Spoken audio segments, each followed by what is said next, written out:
Reincarnated,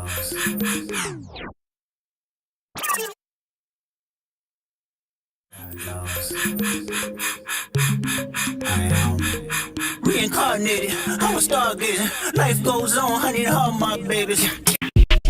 Looking for the broccoli. I keep a horn on me, that could my seat. I peep ownership, the blueprint is by me. Nigga, get off, I get off at my feet.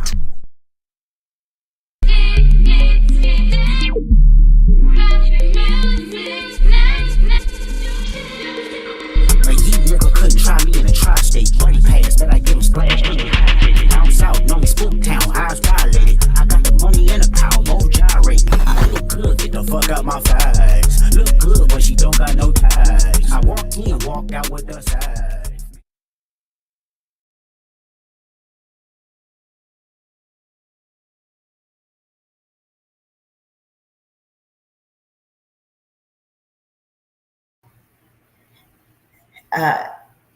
Hello, can you hear me? Can you hear me?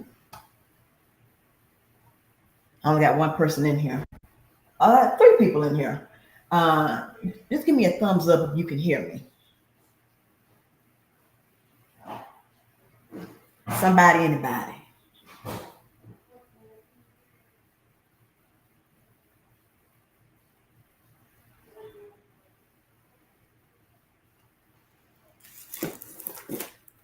Well, I'm just assume that that I can be heard since nobody's typing. Thank you, Beans. I appreciate it. Thank you, Beans. Thank you, thank you. Oh, let me do my thingy here. All right, there we go. And let me cut my camera on. Hey everyone that's here. Hey Vizzini, Beans, Sadie. Hey Charlene, welcome, welcome. How's everybody doing tonight? Oh, today it's been well, not today, but it's just been a crazy few weeks. This has been crazy. And so I wanted to talk to you guys about Flint.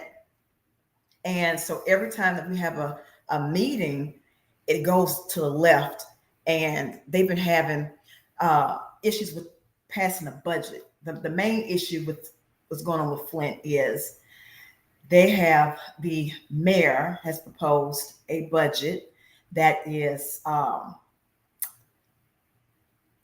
million, I think, in a deficit. So it's not a balanced budget. So it's been a bunch of foolishness going on with the residents. Hey, UMD.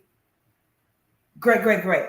So I'm going to get into showing y'all some of the dysfunction at the Flint City Council that I found to be very comical.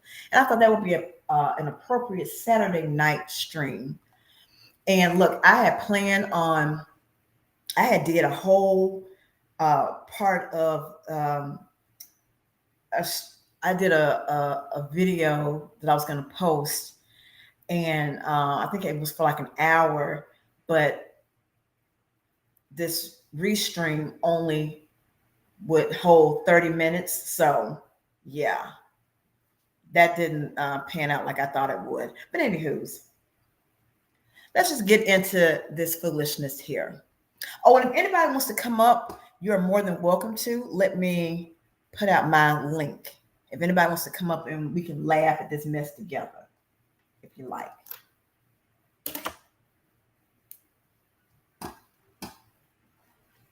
Okay, so let me share screen. Yep, there we go. And this is one.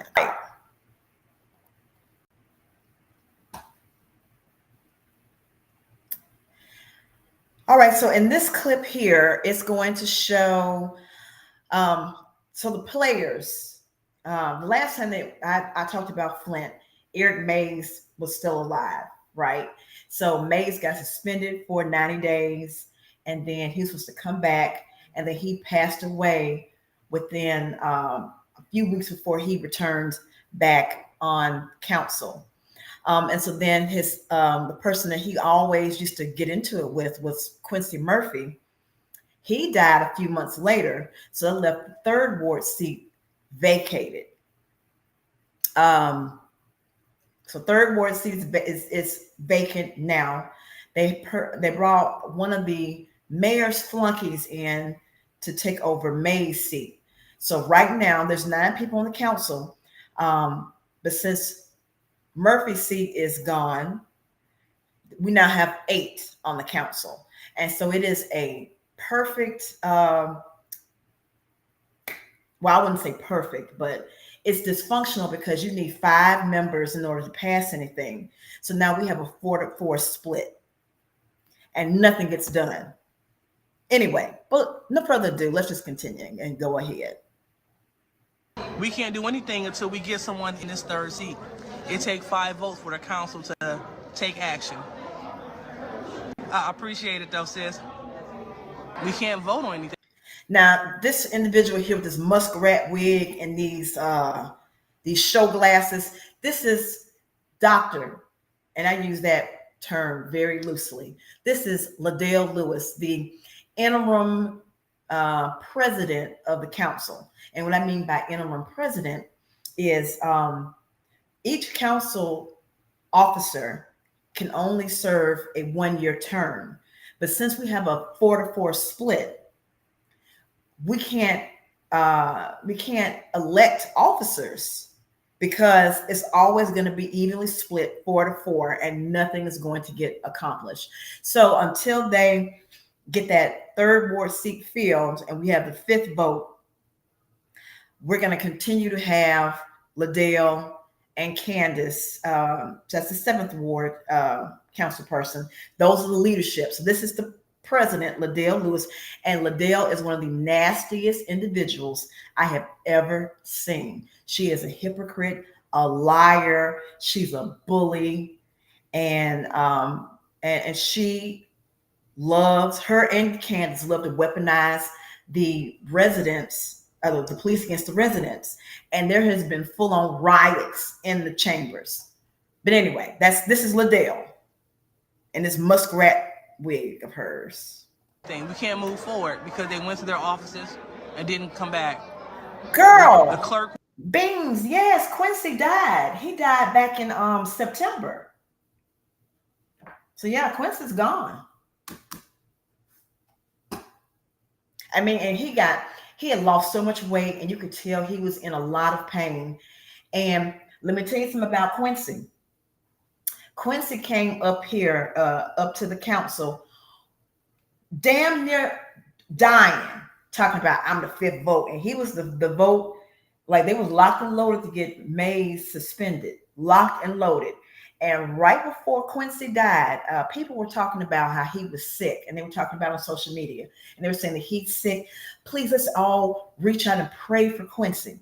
Do you know that this fool came and he went off on people praying for him? And he said, I don't want none of y'all to pray for me. Don't nobody need to, this is my business. Don't nobody need to pray for me. I'm like, oh, okay, say less.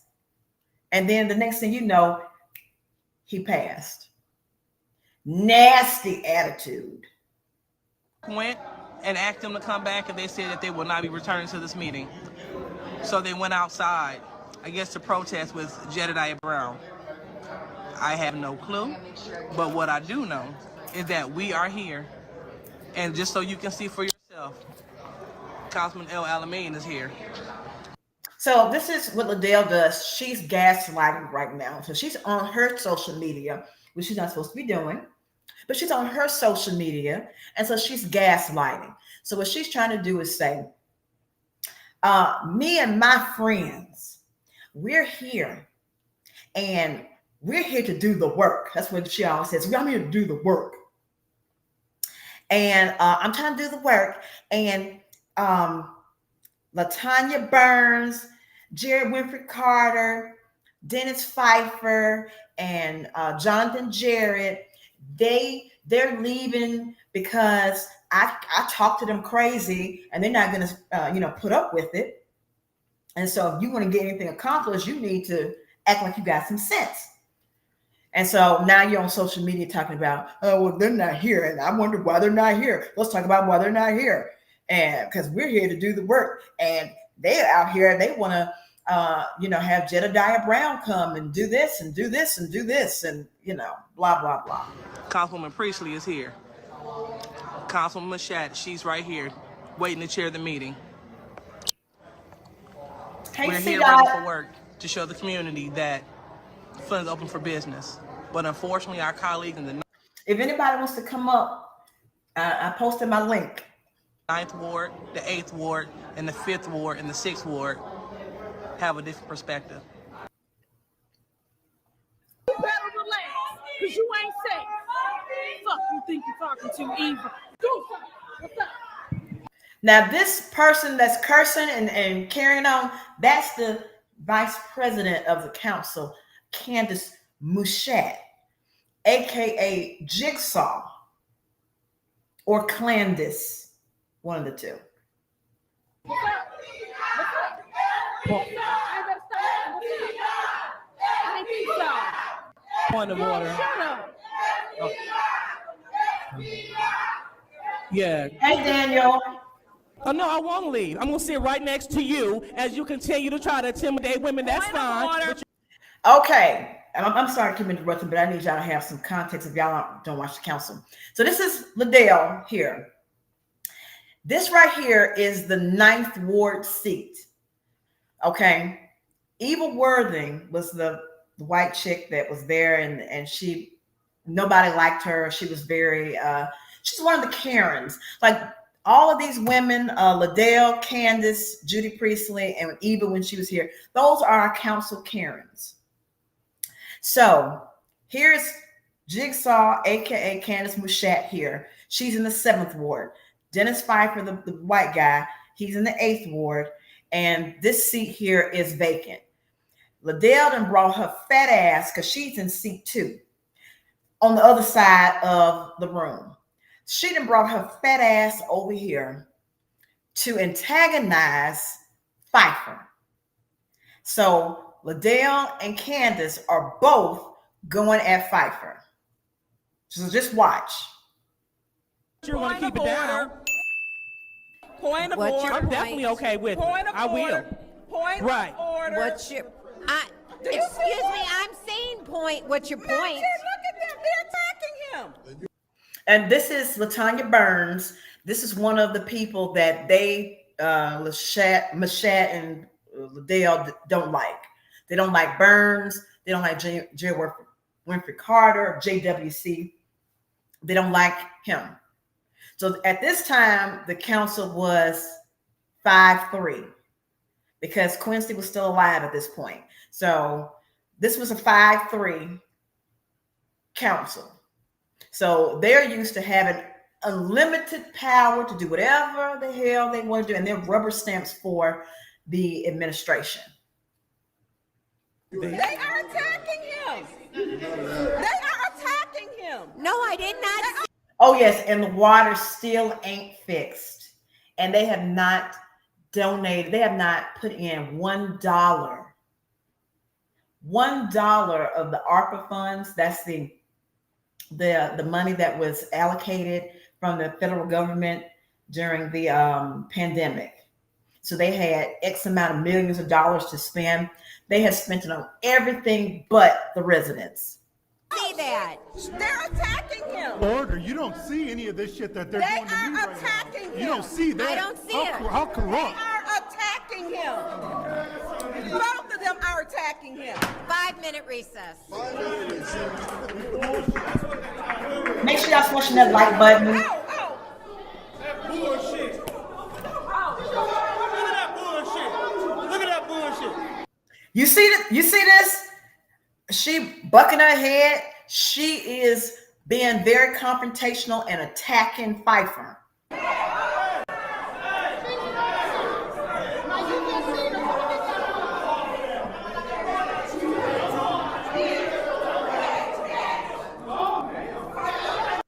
All right, this is JWC right here.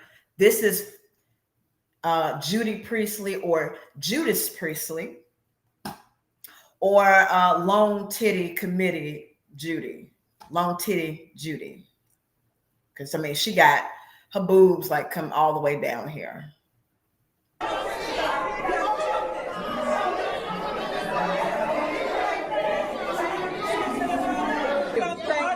Walk it off, bro. Walk it off. Thank you. Yes, you did. Yes, you did. See, yes, calling people bitches and shit.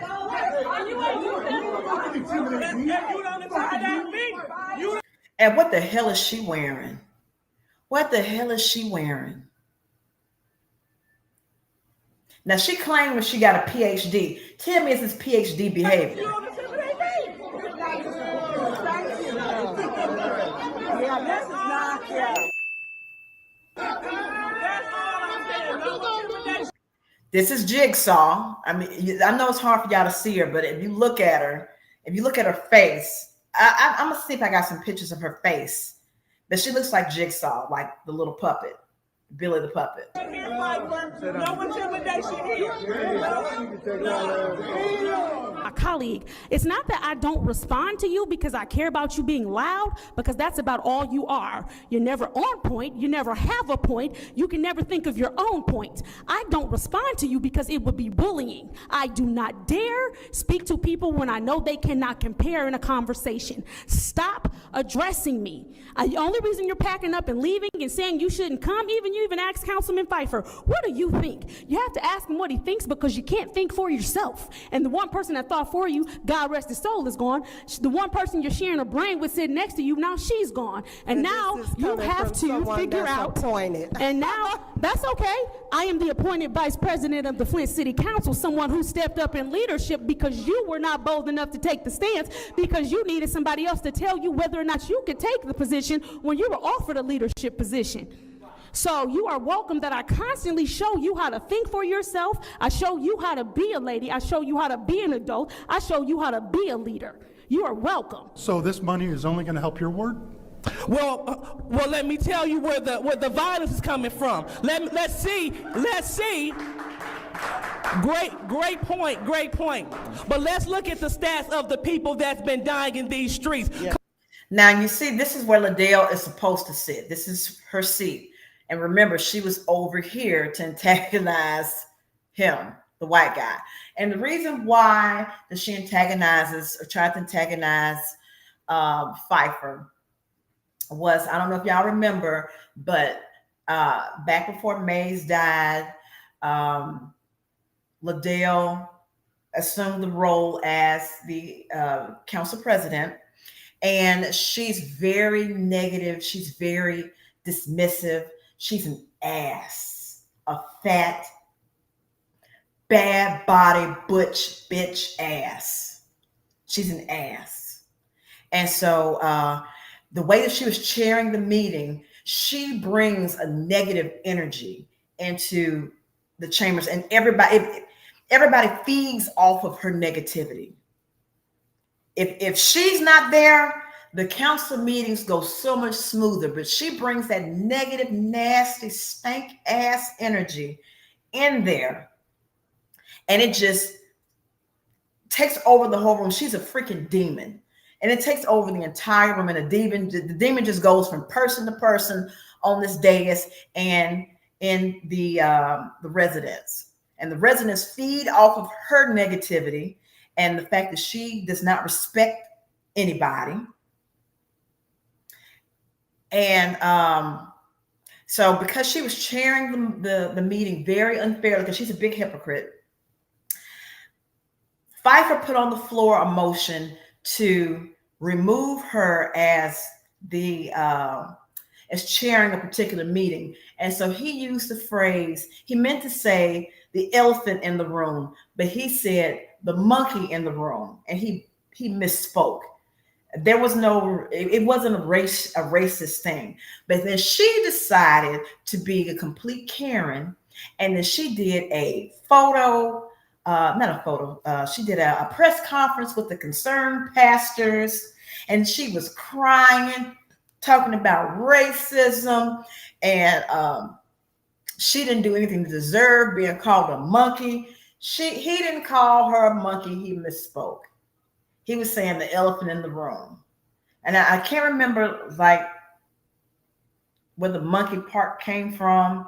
Somebody had said something, and that's where the monkey, but he was not calling her a monkey. And she freaking knows that she didn't do that. But being a Karen, because there are Black Karens, there are Latino Karens. The Karens are in all shapes and sizes and colors. So you're a Karen, she's a Karen. So she tried to make everybody think that he was racist. And because of that, he started getting death threats because of her. Coming straight from the north side, Mr. Pfeiffer. And if you were in the community, you would know something. But as you drive around in your Tesla truck, clearly you don't give one damn about what goes on about the youth over here on the north side. And so. So what she's talking about with the youth, right? So for some reason, Liddell and them think every year, and I'm sorry to keep interrupting, but I'm trying to give y'all some context. But every year, they come up with this cockamamie, the way that we can get the people from, going out and shooting people and robbing people and, keeping people from getting killed on the street is we need to have youth jobs for the summer. So last year when they did this youth jobs for the summer, they came with this shit around August, right around the time when the kids were going back to school. And so they had this, let me see how I can say this. So they have this thing where the administration, they do not give them, they don't give the council respect, and they don't have any information. So for instance, with this youth jobs thing, you would think that all of these businesses that want to participate in the youth jobs program, they would actually have the companies that they're going to utilize, right? And that would be written up in writing to present to the council for them to have, do their due diligence and they can vote on it. Well, they're saying this time, because we don't know if it's going to get approved or not, we're not going to come up with any of the companies because none of the companies want to participate if there's no funding. Well, it doesn't work that way. You need to have the different businesses line up, that Microsoft or Good Burger, that Tiffany did. They should have all of that laid out, and they won't do it. So because there's no transparency and the administration just comes and they never have any information, the four that they hate, Pfeiffer, JWC, Burns, and then Jonathan Jarrett, who's took over the 9th Ward seat, they want transparency. They want a plan. And they're like, we ain't got no plan because we don't know if y'all going to approve it or not. That makes absolutely no sense to me. But whatever, let's continue. Again, we do apologize that over here that we're not driving around in Tesla trucks. We're not living in big houses. That's not what we're doing over here. Please pause the time. Pause the time. Now, it's funny that she mentioned about Pfeiffer having a Tesla truck. And I love Pfeiffer, but why you're driving a swastika car is beyond me. But the conservatives on this council is Pfeiffer and Judy. But Pfeiffer is, I guess he would be more libertarian than a conservative. This idiot here, she's a MAGA, but she's an idiot too, because she's an alleged accountant. But I'm gonna tell you all this stuff about we're trying to help the youth and what's going on in my ward and this and this and this, and you're driving a cyber truck.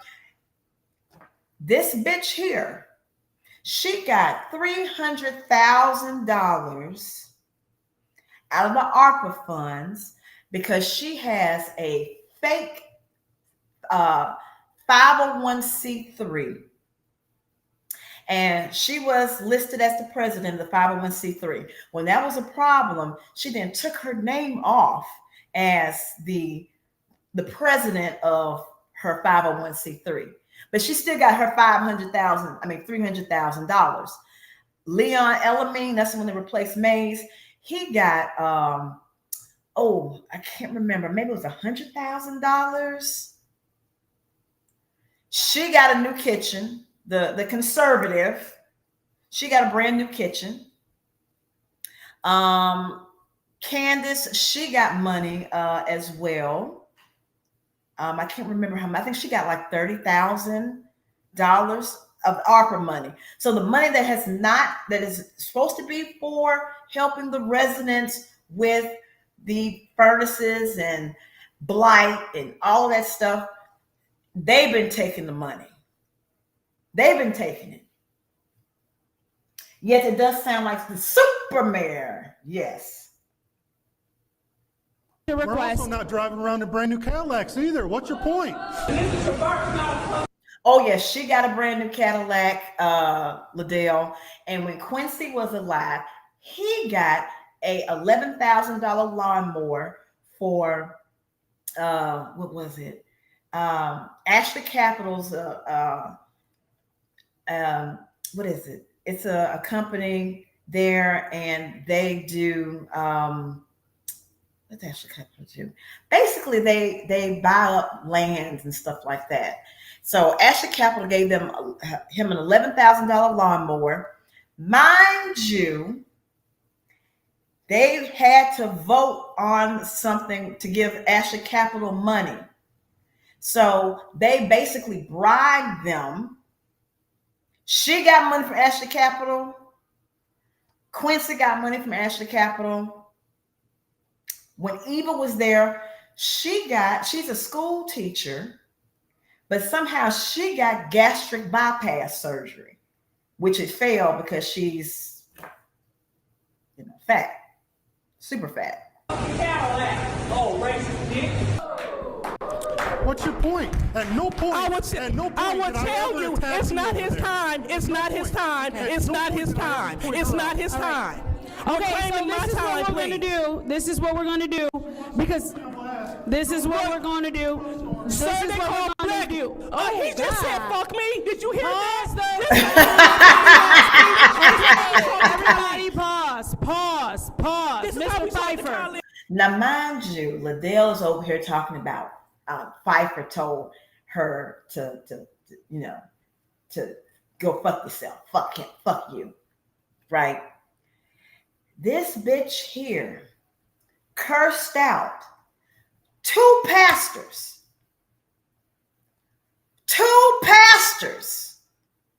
She cursed out two pastors, ma'am. Mr. Pfeiffer. Mr. Pfeiffer. Y'all heard him say fuck you. Hey. You heard it. Hey. What can be done? Well, nothing can. Well, the residents can come and speak out about this. She also tried to stop my flow, so let me get back into my flow with the fact that, again, this is disingenuous. It's feigned indignation for someone that is a personal friend. She's saying someone is doing personal attacks or speaking to motives. We heard her entire rhetoric before I got the floor while she was telling us what we were doing. Is that not what she's accusing me of now? I need us to start watching dishonest Deltanya Burns and how she moves. It has to stop today. It has to stop today. I'm not going to allow her to attack my character by calling me dishonest Deltanya Burns when we looking at Kooky Candace, okay? I'm not going to allow that. Not today. Go ahead. All right, thank you very much. Again, as you can see, she's gonna go low to try and stop me because she can't beat me verbally, so she has to say all kind of things to try and stop what I'm saying. I need us to watch the behavior. I need us to watch the fact that everyone that's around her that spends any time with her eventually points out the fact that she's a liar, eventually points out the fact that she's dishonest, eventually points out the fact that she's a loser. You need to get her or I'm going to get her because I'm not going to allow her to slander me. Stop me and again. speak to my you need to be quiet if you know what point of order is. Thank you. Close your mouth. I'm not going to allow you. Need to correct her. Speaking to my one thing I don't do is lie, but we know you do. No. So I'm gonna tell you don't go low because I'm gonna go lower on you. That's what I'm talking about. That's a quote from our beloved departed Mays when he said, "When they go low, I go lower. And I approve of that message. As always, Dirty Del Tanya has to deal in dishonesty. As always, it has to be in order for me to do something, you have to do something for me. You need to get her because she is a lack of decorum, name call. Y'all throw everybody out of here, including us. Get her together. Get her, warn her at this point. All this name calling, Dirty Del Tanya and all this other stuff. That needs to stop. Please be respectful for each other. Do you deserve better? We think that you do. Mr. Jared, I kindly encourage you to reach out to Mr. Freeman because I don't want you out here ignorant and not knowing the inner workings of the land bank. And because it's important. It's important. So there's Murphy. He's still there at this point. So this is one of the last meetings with Murphy. To know how they work and how they function. So when you do. So if you look, you got your 5. You go 1, 2, 3, 4, 5. So they're used to having unlimited power. If anything they want to do, they'll do it with these 5.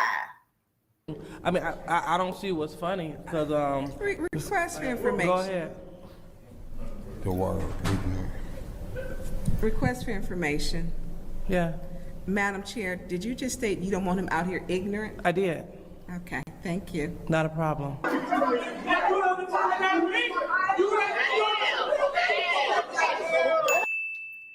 There you go. There she go. And she got on this what's his name? I know this is the Joker, but I can't remember what the Joker's name was. But yeah, this is Jigsaw. Big back ass, bad built, butch body, big back. Both of these big backs.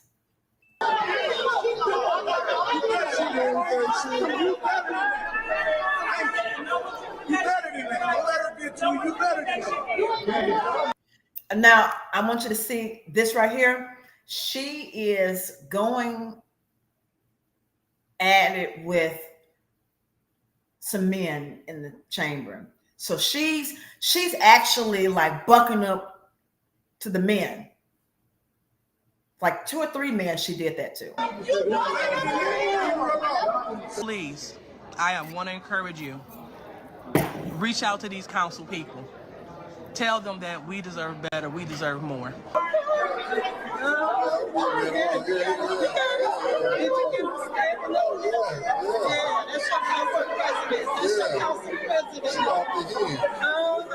No decorum, no professionalism.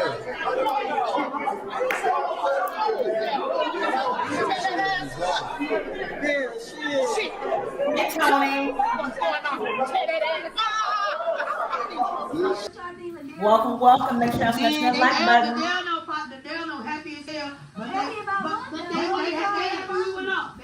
Okay, now on this clip here, Quincy Murphy died. Liddell had Quincy's family come to the council meeting, and they incited a riot. They incited an insurrection. They wanted us to talk. Yeah, they wanted me to talk. But they don't want me to talk. What they wanted you to say? Whatever I was gonna say. They didn't want me to say nothing. They wanted me to say. They knew I was coming for them. So you said that they knew I was coming for her. Her is Tanya Burns. They knew I was going for her. They knew I was going for Tanya. I wanted to get the other bitch yeah, we shut it down. Y'all see, they said they shut it down. We had some colleagues decide if they didn't want to sit in their seat and do their job. They decided to break quorum. And, you know, when you break quorum, you're not handling the people's business. Out of respect for our staff, who's been here all day, and they're here to get the business done. Clearly, we're at an impasse, and colleagues are not willing to budge. So out of respect for the colleagues, as well as for the individuals that are here to see the business done, I will be removing myself for this meeting. So maybe next meeting, we can go on with the business of the city and move these monumental dollars. Point of order. Point of order, Madam Clerk. Let this be clear that the staff is normally to stay to 9 o'clock. It is currently 7:02 p.m. And now, as you see, Liddell is the bully. And this flunky here follows up behind Liddell. This fool here, Jigsaw, follows up behind Liddell. Anything that she do, they are block of 5. Well, 4 now. They are block of 4. Anything that Liddell do or wants, that's what they're gonna do. First Ward, Second Ward, look at her. Fourth Ward and Seventh Ward are look at her. Quorum to whereas there is going to be unfinished business with the city. I am willing to stay here as long as it takes to pick a president and vice president. They are derelict in their duty. They are.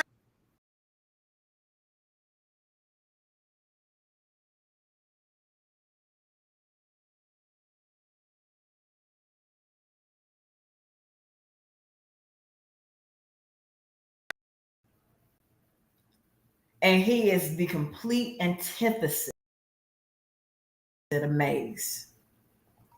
They don't care. We are governed by the charter to pick a president and vice president on the second Tuesday of every November. They are breaking the council rules, breaking the Flint City charter. People think that we're closed for business because our colleagues, they just walk out at will. Negotiated with, and that we expressed concerns about, the practicality of timelines and such. This meeting is officially adjourned. I object. For a lack of quorum. You'll have a good evening. So the president and the vice These are the tricks they play. These are the games they play. Look at our president leaving. Look at our vice president leaving. No business. No business whatsoever. And I want the community to understand why they leaving. They're leaving and going on vacation. City business is not done and they're going on vacation. Right. Wow. Right. So if you are someone that cares about the city of Flint, speak up. It's time to say something. I mean, this council has not been fair to all of its members for 2 years. And it's time that we start taking care of the business. And we're all elected. If we care about the people tonight, then let's, number one, vote someone in. It is time for a shift. People have had their terms. You've shown us the best that you got. It's time to move on. It's time to move on. We need some help in getting our colleagues to follow suit until we can get someone to fill the 3rd Ward seat. Quincy would have stood on business. Quincy would have been here 10 toes down with his job. Quincy would have been here doing the work. But unfortunately, we are held hostage by individuals that have alternative motives for the city. Let's work for the benefit of the city. All right, so that's that clip there. These are older clips, but I just wanted to show you like well, it's not really the beginning, but it's a pattern. So I just want y'all to see the pattern. So let me go to the next one.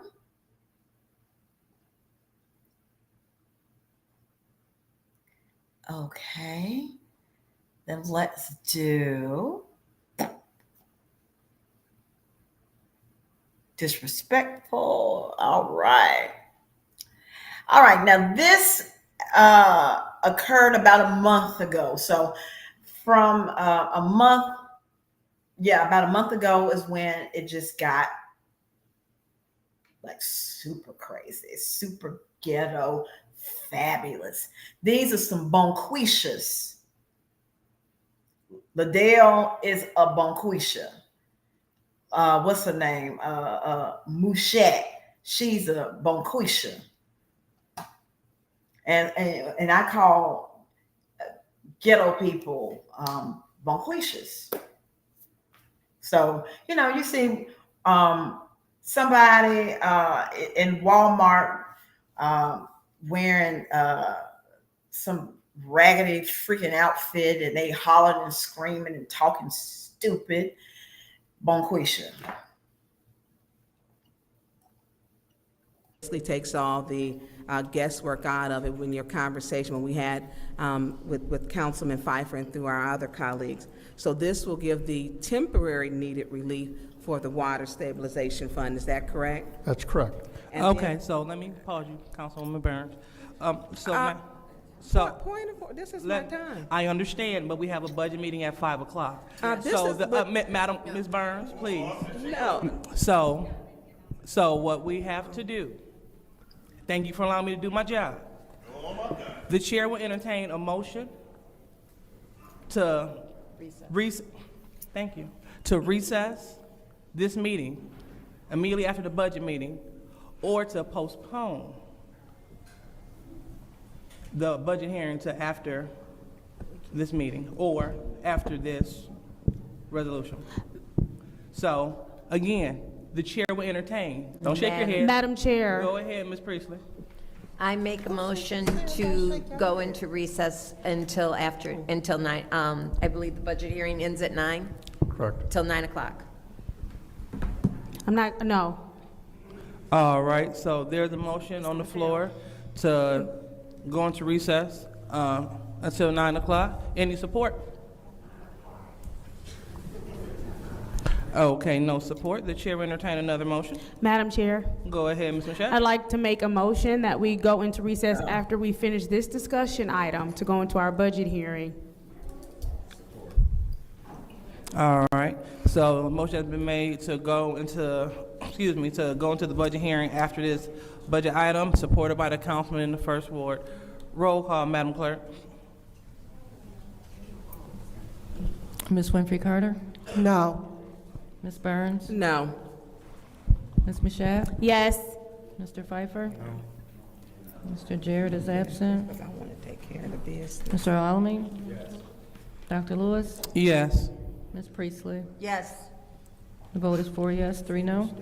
Well, the vote is 4 yes, 3 no, so that motion failed. The chair will entertain another motion, or we will have to adjourn this meeting anyway. So it's on this body. Go ahead and speak to my, go ahead, madam.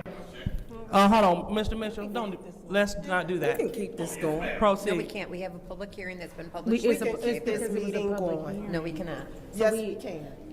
So, Madam Chair. Madam Clerk. Go ahead, Ms. Mashat. Because the budget was already posted to start at a certain time, and it is considered a public hearing, a public meeting that we have to start, I'm asking my colleagues if we could please just finish this discussion item and then go into what we posted, because legally we have to go into what we posted, so we can at least just finish up this discussion item. So I'd like to make a motion for us to. Madam Clerk, am I correct in that? The council can entertain you can make a motion to delay the start of the public hearing, the budget hearing, until after this council meeting, if that's your pleasure. Support. All right, I'm glad the colleague decided to finally do that. So there's a motion on the floor. Yes, you're right. So there's a motion on the floor to postpone the budget hearing to after, is it this meeting? Or to after this meeting? All right, roll call, Madam Clerk. Ms. Burns? Yes. Ms. Mashat? Yes. Mr. Pfeiffer? Yes. Mr. Jarrett is absent. Mr. Alamin? Yes. Dr. Lewis? Yes. Ms. Priestley? Yes. Ms. Winfrey Carter? Yes. The vote is 7 yes, 0 no. The vote is 7 yes, 0 no. So we will continue with this meeting and postpone the budget meeting to after this meeting. So, Ms. Burns, you may proceed. So, Mr. Moore, so I get this is just the transfer, but Can't live in a condemned house. We condemn houses with no water, no electricity, and people are still living Hey, there and don't do Daquan. anything about it. Thank you. All right, anyone else in the first round? All right, anyone else in the second round?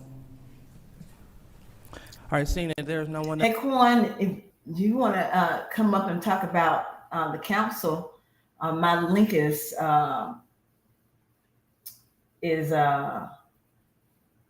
pinned. I know you watch this. Else in the second round, I'll go ahead and take my time. So Councilman in the 8th Ward and also Councilman in the 4th Ward, they make a great point. How can we get residents to pay? Reef, do not put that nigga's name in my chat, please, and thank you. Do not put that bitch's name in my chat. You know, and so it starts here. It starts here on council. So maybe council members that can assist with this effort. What will motivate you to pay your water bill? So we can make. So Liddell is saying we need to motivate you to pay your water bill because Tanya has back. She owes a balance on her water bill. So this is something to bring up in the council meeting, apparently, because that really has to do with the residents, is her water bill. So how can we motivate individuals to pay their water bill? If we are asking for individuals, for residents to pay, we must all be paid up here as well. So what motivates us to do this? But this is the bitch here who that stole somebody's food stamps. She stole somebody's food stamps. We must be fair. Can't expect the residents to do something that we're not doing up here. And so thank you all so much for coming up with an ideal solution. Roll call, Madam, Ms. Burns, are you going to participate in the vote? I just want to be fair, to put you on the record. Are you going to participate in the Water Stability Fund vote? Okay, got it. So go ahead, roll call, Madam Clerk. Mr. Pfeiffer? Yes. Mr. Alamin? Yes. Dr. Lewis? Yes. Ms. Priestley? Yes. Ms. Winfrey Carter? Ms. Winfrey Carter? Yes. Ms. Burns? yes. Ms. Mushat? Yes. Vote is 7 yes, 0 no. Vote is 7 yes, 0 no. So that resolution passes. So now we're on to the next resolution, which is Resolution 250100, reallocation of ARPA funds for youth jobs. Pleasure of the body. Madam Chair. Go ahead. Resolution 250100. All right, resolution to approve 250100. Any support? Supported by the councilman in the 1st Ward. Any discussion? Madam Chair. Go ahead, Ms. Winfrey Carter. Thank you, Madam Chair, through you to, All right, anyone else like to speak on youth jobs in the first round? Chair. Go ahead, Mr. Pfeiffer. Yeah, whether or not she's here to speak to it or not, this resolution has not changed. So until they identify the 6 or 7 nonprofits that this is going to, and how much they're going to get paid, and how many people are going to hire, so on and so forth, still a no. Thank you.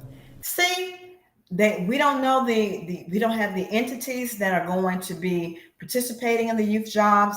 We don't know how much people are going to be paid. We don't know anything. And so they expect this to just pass without any detail. Who does that? Who at their job does that? That'll say, oh,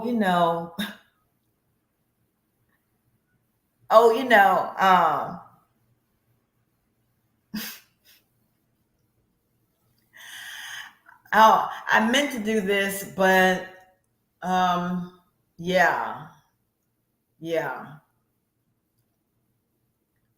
I called out today, and I know that I have this thing that's due. I'm gonna call out and not be available to answer any questions. They're just crazy, like no detail. That's like the people when you apply for a job and you want to know what the salary range is, and you have to get to after your 50th interview. That's when they tell you, oh, well, it's an entry level. It's 25. It's 30,000. I need detail. I need transparency. I need to know, where this money is going. Right. Anyone else in the first round? Right. Anyone? I think Flint and Dalton is about the same size. I mean, with Dalton, you just had Tiffany wilding out, and then the guy that essayed one of the people. But this group here, they don't disappoint. Anyone else in the first round? Anyone else in the second round? Madam Chair, yeah. Go ahead. Second round. It's my understanding that Seamus just asked that we postpone this or leave it here. So I would like to make a amended motion and leave it in council until we can hear from Ms. Sparks-Green. All right. There's an amended motion to leave resolution 250. Go ahead. Do you know if she's going to be available on Monday, or can she come Wednesday to send it to? We don't know, so just leave it at Monday. Because he don't know either. She don't feel good. Can put it to Wednesday and then. You don't know when she'll feel better. Yeah. So just leave it here, and if she doesn't show up Monday, we move it. No, I understand, but it's committee, not council. And so I'm saying we should just leave it here, and then if she doesn't show up, then we move it back to committee. All right. So there's a motion on the floor to to leave this, to put this in council, to leave this in council. Is that what I hear? Hold on. So is that what I'm hearing? So is that what I'm hearing, to leave this in council? All right, so there's a motion on the floor to leave resolution 250100 in council, and it is supported by the councilman in the first ward. All right, any discussion in the first round? No Any discussion. Oh, yeah, No thank you. discussion. Thank you so much, Ms. Priestley. All right, so roll call, Madam Clerk. Mr. Alamin? Yes. Dr. Lewis? Yes. Ms. Priestley? Yes. Ms. Winfrey Carter? No. Ms. Burns? No. Ms. Mashat? Yes. Mr. Pfeiffer? No. The vote is 4 yes, 3 no. So she never. The vote is 4 yes and 3 no. Madam Chair. Go ahead. Motion to send back to finance. Sorry, so there's a motion to send resolution 250100 back to finance. Any support? Supported by Councilman in the first ward. Roll call, Madam Clerk. Dr. Lewis? Yes. Ms. Priestley? Yes. Ms. Winfrey Carter? No. Ms. Burns? No. Ms. Mashat? Yes. Mr. Pfeiffer? No. Mr. Alamin? Really? The vote is 4 yes, 3 no. All right, the vote is 4 yes, 3 no. All right, so we are moving on to resolution 250, the 250111.1. This is not the first change order for the 2023 audit, though. We had another one before this. We had a change order for the single audit. The There was 2023 another one audit. besides the single audit? The change order, it's not listed here, but there was a change order. I can't or hear actually- you. I got speaking in my Hold ear. on, please, Ms. I've got Burns. people going on in my Ms. other Burns, ear. Ms. Burns, could you please keep it down? Excuse me, point of Thank order. you. What is your point? You don't even know if I'm talking, okay? So I you done hear did you. enough of That's lying your on warning. me. That's your Well, warning. I appeal the ruling of the chair. That's fine. Groundhog wig. And I support that appeal. That's fine. So Ms. Burns being brought to order Groundhog for talking. While Ms. Priestley was talking, she was talking loudly, and when we were asking her, she hold it down. She would not be brought to order. She continued to speak out. So go ahead, Ms. Burns. It's not enough that you take to social media to lie with your bishop, but you come in these chambers and you lie also. Let me be clear to that. You don't know anything about the truth, including how to spell it, first of all. Madam My Chair. questions to her, excuse me, this is my time. My question to her at the, what I was talking about. Julie, I'm not talking. Ms. Burns, when someone says a point of order, all talking must cease, including you. Not being germane to the appeal. First of Ms. all, Priestley, you are correct. You're not being germane to the appeal. This specific appeal is about you speaking when Ms. Priestley asked you not to. And so go ahead. so what I was speaking about was your groundhog wig. So I was talking about that when she overheard. And then also about the contents that I did not receive. So that is germane, because that was part of the conversation. But she might want to go find things of why people dumping and all that other stuff in her board that to be checking over here, because it was a very short conversation. Very short. Very short. You know, you come here and you do this mess, you take digs, and then you wonder why you are the problem with us being a cohesive council. Your leadership has been failed. And I'm tired of it. You're disrespectful and you're dishonest. All right, so as we move on to being germane to this appeal here, the reason why Ms. Burns received her warning, because she refused to stop talking when the chair brought her to order, to stop talking when Ms. Priestley had the floor. So therefore, if you want to overturn the ruling of the chair, feel free to vote yes. But we want to move on with this meeting, vote no. Do you see her little stank ass tone? And so, again, with the ruling, appealing the ruling of the chair, she's got to have 5 votes to overturn the chair. Again, this is a 4-4 council, so everything freaking fails. Roll call, Madam Clerk.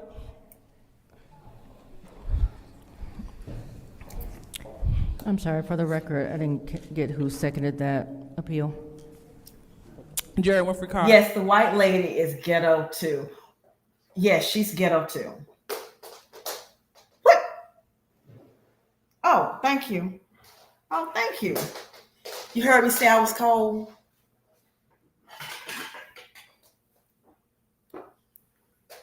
I have such a good hubby. He heard me say I was cold and brought me my heated blanket.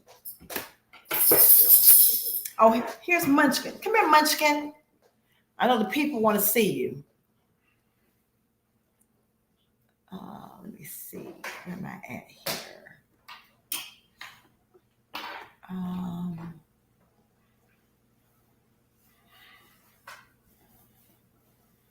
Okay, there we go. Come here, Munchkin. Paisley. I'm so tired of you.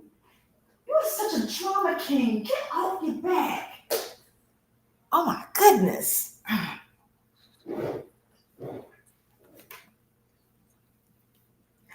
Hey, everybody.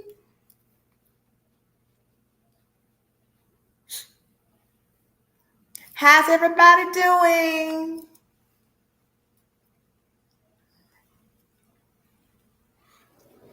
All right, Munchkin. You're so cute. Oh, and by the way, y'all are seeing me without makeup on. This is fresh face. Anyway, let's continue.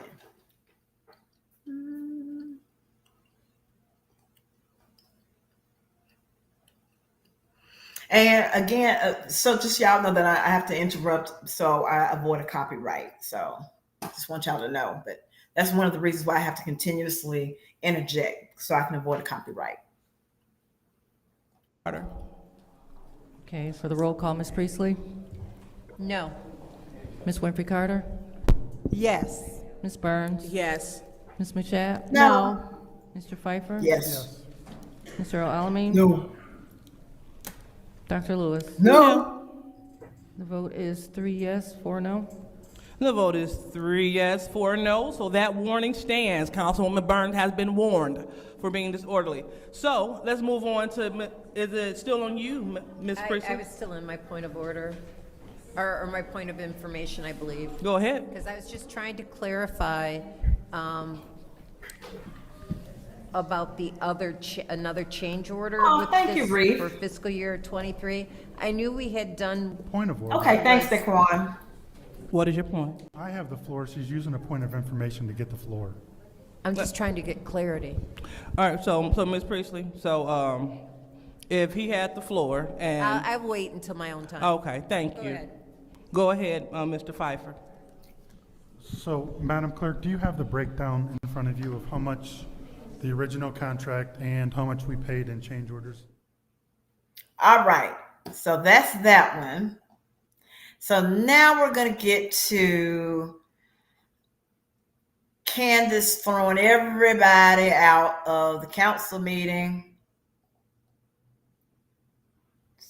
Council meeting, chaotic. Council meeting, Candace throws everybody out. So this is what I mean when I say that she weaponizes the police. Absolutely, thank you.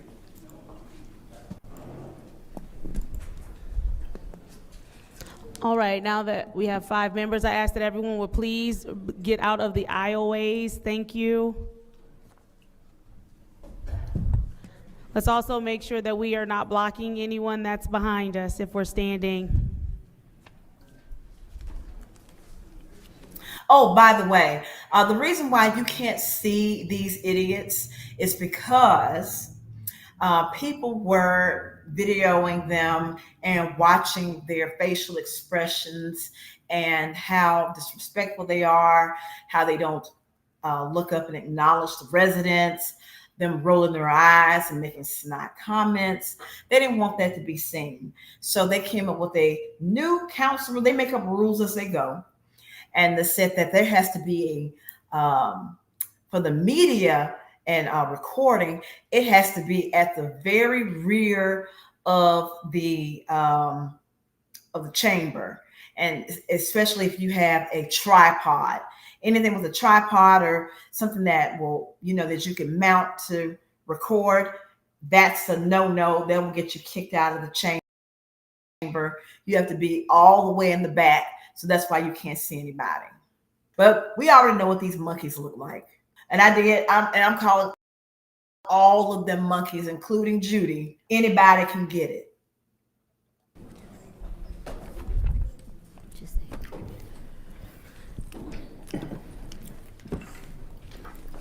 It's now time to do the Pledge of Allegiance. Dr. Lewis, will you please lead us in the pledge? Absolutely. The next speaker is A.C. Dumas.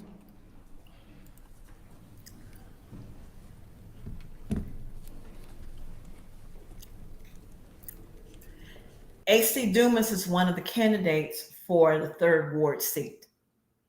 So it's going to be between 2 people, A.C. Dumas and Beverly Biggs Levy.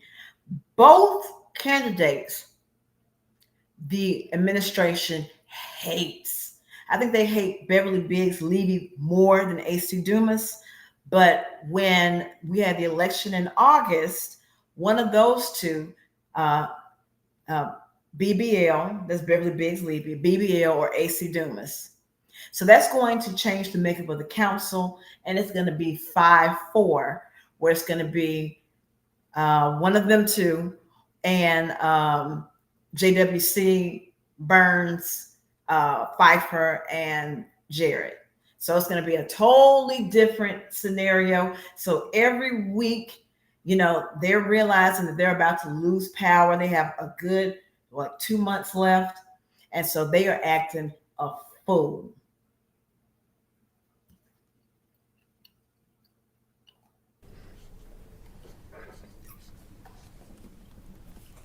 Good evening. My name is A.C. Dumas, and I am a resident of the 3rd Ward and have been a resident of the 3rd Ward for 42 years. And I said all that because 4th Ward Judy Priestley sent an email to the Flint City Clerk challenging my residency. I want to let you know I did file a FOIA, and the city attorney is preparing my FOIA for her that she sent to the clerk. Each of you filed an affidavit of identity and receipt, this right here. And on that, you purge yourself if you file something incorrect or not truthful. I filed this one, the 1st, January 21, 2025, and it was notarized by Gloria Boone. On 6/14/24, I filed this, running for office, 3rd Ward City Council, and it was notarized by Jennifer A. Evans on 6/14/24. And finally, on 4/19/2021, I filed this with the Flint City Clerk's office. And again, it was notarized by Gloria A. Boone. And I'm saying all that, and to add to that I made sure I went down and picked up from the city of Flint my address where I lived, where I've been voting, and also homestead. And the homestead is where you live. And you cannot vote. You can't vote where you live. So, Ms. Priestley, to suggest, remember, he that soweth discord among the people is an abomination to God. Thank you. Thank you. Is there the next public speaker, please, Madam Clerk? The next speaker is Jason We the People. I'm sorry, Madam Clerk.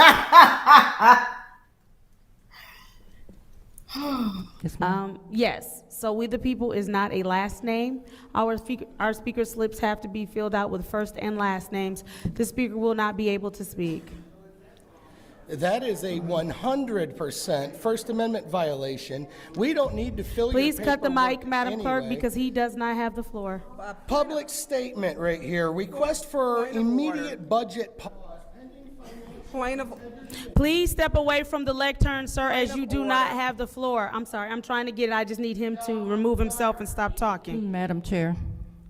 Go ahead. Madam Chair, to you, through the clerk, what is the process if the name that he puts down on there? Is it required that he put his actual names? I believe we've been through this before.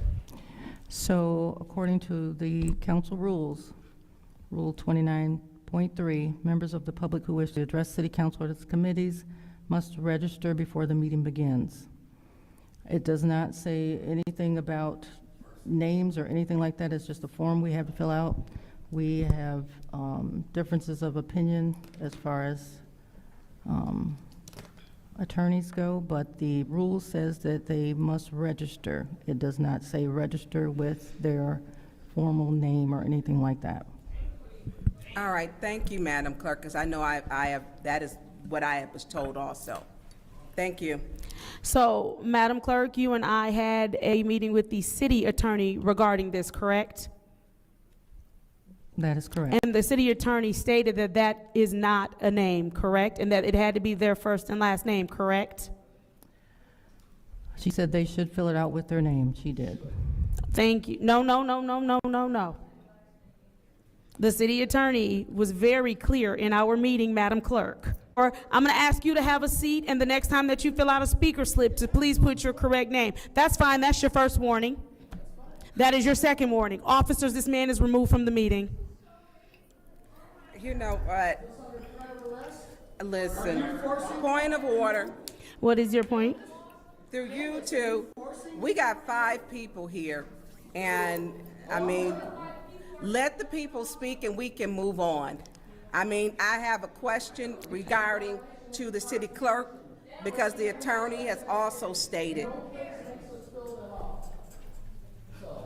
Can we have conflict Request for information. What is your request? Isn't that also written on the speaker slip? Yes. Okay, so I wanted to make sure that's clear, that they have how the speaker slip is supposed to be filled out on the speaker slip. Thank you. What is your point of order, Ms. Burns? I have had an opinion from the attorney. Through you to the city clerk, to the city attorney. Attorney Cups, are you required to put your last name? Because I know different city attorneys have had difference of opinions. Exactly. I was also told you didn't have to check the box. Why the hell is this even an issue? Why is this an issue? Y'all could have let him talk and he would have been done by now. And so they always have about 5 police officers. They'll all be in the back. And then as soon as somebody says something they don't like, if they clap, sneeze, breathe too hard, I kid you not, this is not being hyperbolic, any noise, somebody got thrown out for writing on a piece of paper. It's just people they don't like, and they just pick them out of the audience. Mr. Mitchell, stop yelling out. This is your warning. And they were like, well, what did I do? This is your second warning. Please be removed from this meeting. Officer Metcalf, come remove this person from the meeting. Every time.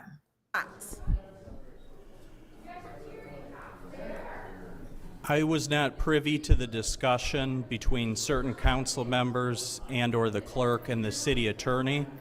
So if that's the legal advice that was given by the city attorney, I report to the city attorney and I would abide by her advice.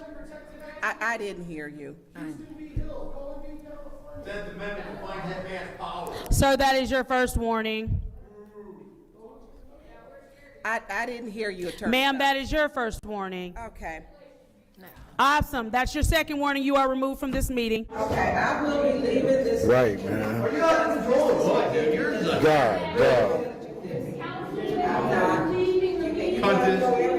Damn. The Sixth Ward appreciates you being derelict of duty. The Sixth Ward appreciates you being derelict of duty. You are choosing to not do your job. You are openly choosing to not do your job. You're abusing your seat. You're abusing the people. Learn how to talk to people. I didn't talk to anyone else. That is your second warning. You remove yourself from public office. Turn in your resignation. Now, they lost quorum because Tanya's leaving. They lost quorum. She's still trying to throw people out the meeting. You resign from your seat. You call publicly for your resignation, Countess. You are removed. You are removed. You need to resign too, asshole. As I was stating, this council meeting, which is affecting over 100 people's jobs, is now ending because Councilwoman in the Sixth Ward is deciding to leave and not do her job based off of someone not wanting to follow a council rule. So let it be stated on the record that the reason that this meeting did not continue is because the councilwoman in the Sixth Ward chose not to do her job. She chose to leave the meeting because someone did not want to follow the rules. According to the Open Meetings Act, the council sets the rules. According to our speaker slips, those speaker slips say we're allowed to be a full name. Leave the people is not a full name. According to our council rules, the chair has the ability to decide.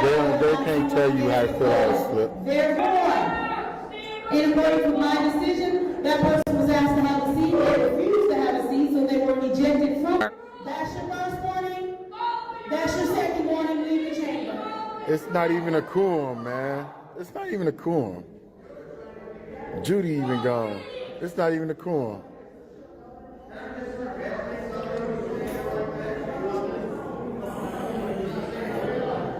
So now it'll get turned over to receivership, right? It's not even a quorum, man. They need to adjourn the meeting. Are you adjourned? I just want to know if I can talk, yeah. Officers, them yelling from the hallway is still being disorderly. Everybody leaving. Mr. Woodson, that's your first warning. Mr. Woodson, that is your first warning. This meeting was not adjourned. You are speaking out. That's your first warning. The 5th Ward Councilwoman Winfrey Carter stated that she would not be in attendance. The 8th Ward Councilman Pfeiffer stated that if he were to come, he would not be able to make it before 7:30. And the 9th Ward Councilmember Jarrett stated that he was out of town and he could not make it by 5:30. He wasn't sure if he would be able to make it at all. UMD, they don't want the residents to speak because the residents are fed up. The residents they are packing these meetings and they are giving them the business. I'm gonna play them giving them the business. And the residents are tired of being disrespected. They're tired of being cheated, having all this corruption take place. And they come to the meeting and they're crying out for help. They're asking for roofs and furnaces and stuff like that to be fixed. They came and asked about, they had an issue with some houses that the pipes would burst or a line got messed up, and there was actual human waste that was accumulating in these people's basements. And do you know that this council, the 5, and including Liddell, because this was in Liddell's ward, that Liddell said that it's not their problem. They should be able to clean out, that stuff, the human waste out of people's basements. But she did decide to give a $200 water credit that nobody asked for. All right, Madam Chair. Yes, Councilwoman in the 2nd Ward. Yeah, so he said that he don't know if he'd be able to make it on time. So will it be a suggestion for us to stay at ease? So, Madam Clerk, would you please establish whether or not Mr. Pfeiffer is still able to make it at 7:30? And would you please be able to establish when Councilman Jarrett will make it? What time? So this right here, what they're doing is they're gaslighting again. As you've seen, they have broken quorum quite a few times. So because of their nasty attitude, sometimes the 4, JWC, Burns, then Jarrett and Pfeiffer, they'll be like, I'm not coming. I'm not going to deal with this drama. I'm not going to deal with this nastiness from y'all. I'm not coming. So y'all all broke quorum. Well, we're not coming. So then what they decided to do is they want to play, like a school office where, you call and see where the person is. Why are you not here today? Why is this person not? So I want us, we can put this on the record that they did not come here to do the business of the city and they're derelict in their duties and blah, blah, blah, blah, blah, blah, blah. So this is their way of gaslighting.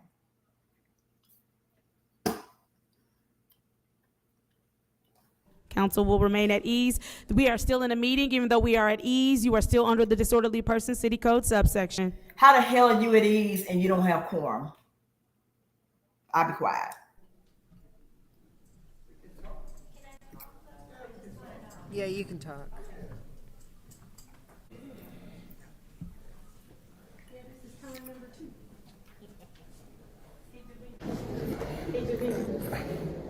So, excuse me, I'm trying to talk to the clerk. Can you please back up? All right, you can talk. No, I cannot with you standing there. I can't stand right here. We at ease.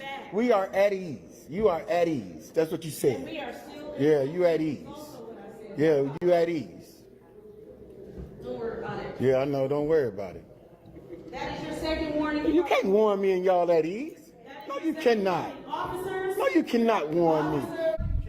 Officers, Arthur Woodson has been removed from this meeting. Arthur Woodson has been removed from this meeting.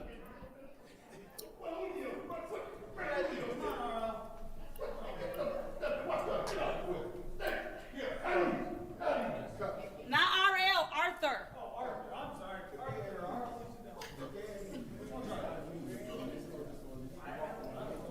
I literally just said we are at ease and still under the disorderly person city code subsection. You did. And they also can approach the clerk or the council. Or the city attorney. Yes.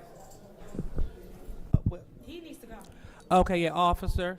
Yeah, so we cannot, yes, he is removed from the meeting. You cannot approach the attorney nor get advice or. We are at ease. And that is not no rule. They're making up stuff as per usual. I can talk to y'all. Man, that wasn't even voted on. Those rules are not in place. Those are the rules. Those not the rules. They're asking you to leave. Those are not the rules, though. That isn't. Y'all didn't even vote on those rules. You can't just invent rules. Sir. Yeah, I'm getting ready to. It's not like I'm all right. I'm getting ready to. I'm getting ready to. What are we waiting for? I'm getting ready to talk to the lawyer real quick. Is it the state attorney? He's the city. City attorney, I'm sorry. Well, the chair of the meeting has made a ruling, so he's gone. Correct. Okay. All right. See, cuffs, y'all gonna pay for that one. Oh, fake ass down. All these motherfuckers fake. For real. Is there anything else you deserve? Man, don't play with me, man. For real, don't play with me. Don't play with me, man. Don't play with me. If I'm walking out, don't talk to me. For real, don't play with me. I'm not the one to play with. But what I'm saying, I'm walking out, so don't play with me. Yeah, you too, motherfucker. Shit, ain't that a bitch?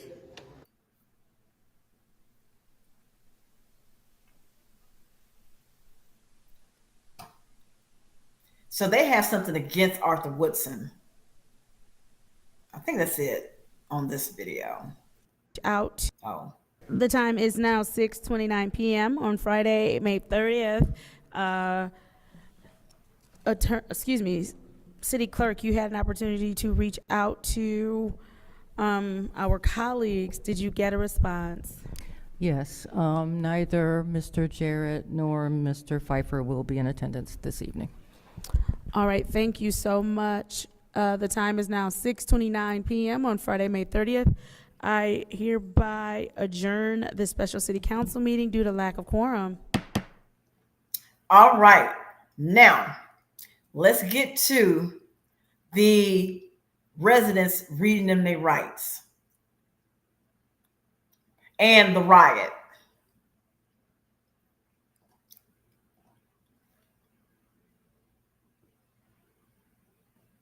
Oh yeah, they hate Liddell and Candace. They hate Art Woodson. Hate him. Okay, so I'm gonna watch the residents. Like I said, they give him the business. It's a Z.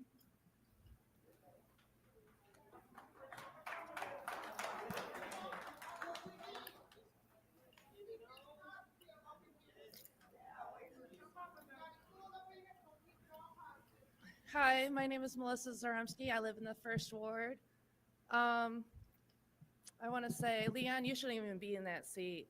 You don't live in Flint. You don't live in the First Ward. You live in Mount Morris, apparently, okay? And, you know, Flint police don't want to do their jobs, whatever, but it's funny when Neely, or City Council, apparently, want to call the police to use on the residents. It's amazing how they're highly available. Yesterday was, I mean, that was sad. I mean, everyone was being peaceful and everything else. Nobody was, you know, disobeying any laws. But next thing you know, the police come swooping in. And then they sat there and, you know, dragged two people out of their vehicles. I mean, where do you, I mean, I don't know what it takes for the governor or the attorney general or whoever to step in. But I mean, this is getting crazy. I mean, I've been, you know, asking I've had a couple of issues with my kid. Police don't want to do their job. I mean, it's it. Now look at these bitches. He looking down. She looking down. She rolling her fat ass over to talk to her. She looking down. They never respect the residents to even just acknowledge, just to even pretend they're listening. They don't even do it. In the water. Why are you guys telling us our water is good but you will tell us that we still got to use a filter? I'm not really understanding that. Because you shouldn't have to use a filter if your water is actually good. You know, Liddell, last meeting. Oh my Lord. I mean, between you and Candace and I mean, do you guys ever watch yourselves at home for a city council meeting and how you behave? And, you know, you'll sit there and blame, you know, Tanya, oh, well, she's doing that, but you do it. So I mean, to me, I'm just looking at a bunch of hypocrites because you keep blaming stuff. Well. You know, I'm really wondering how much of the ARPA money that some of this city council have gotten, or maybe the administration employees. Definitely have. I mean, if the FBI is here, they really need to look into everybody, not just certain people, because I really believe that it's a good amount of people that probably had their hand in it. So, and Neely, you're a piece of shit, dude.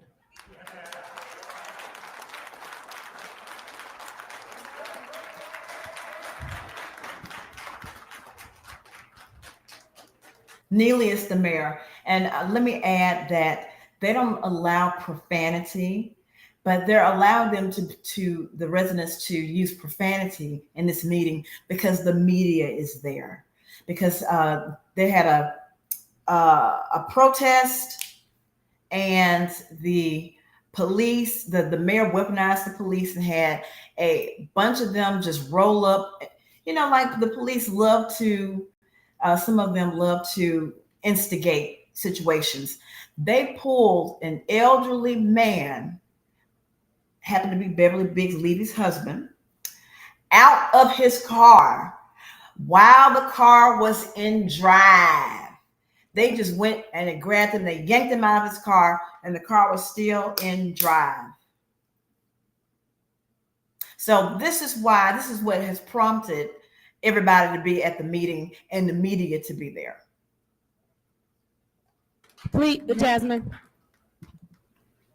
Thank you. I want to remind everyone to please silence your cell phones if you could put them on vibrate or silent so that they're not ringing as we're trying to hear from the public speakers. Thank you. If you would please go ahead, next public speaker, Madam Secretary. Next speaker is Stanley W.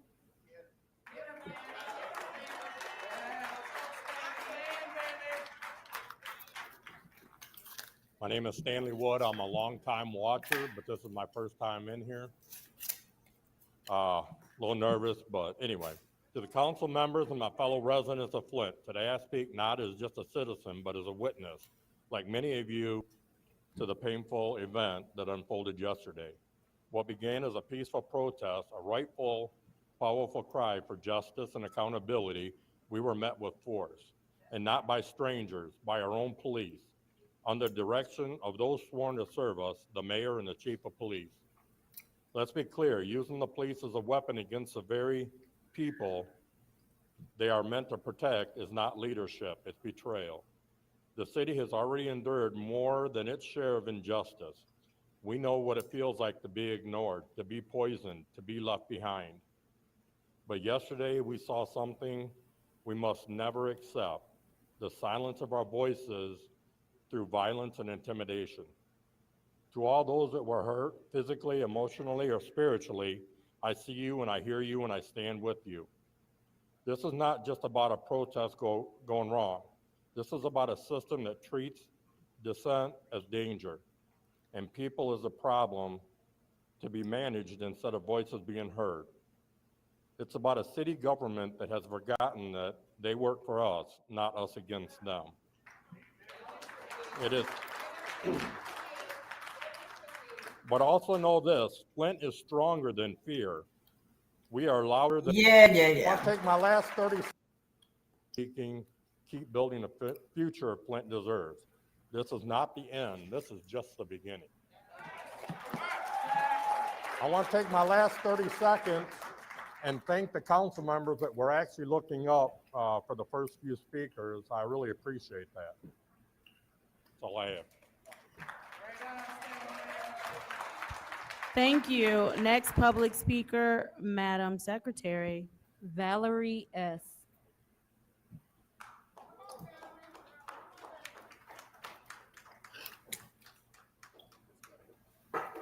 Hi, my name is Valerie Southall. I am a citizen and resident of the city of Flint. And basically, 68 does not go into 64.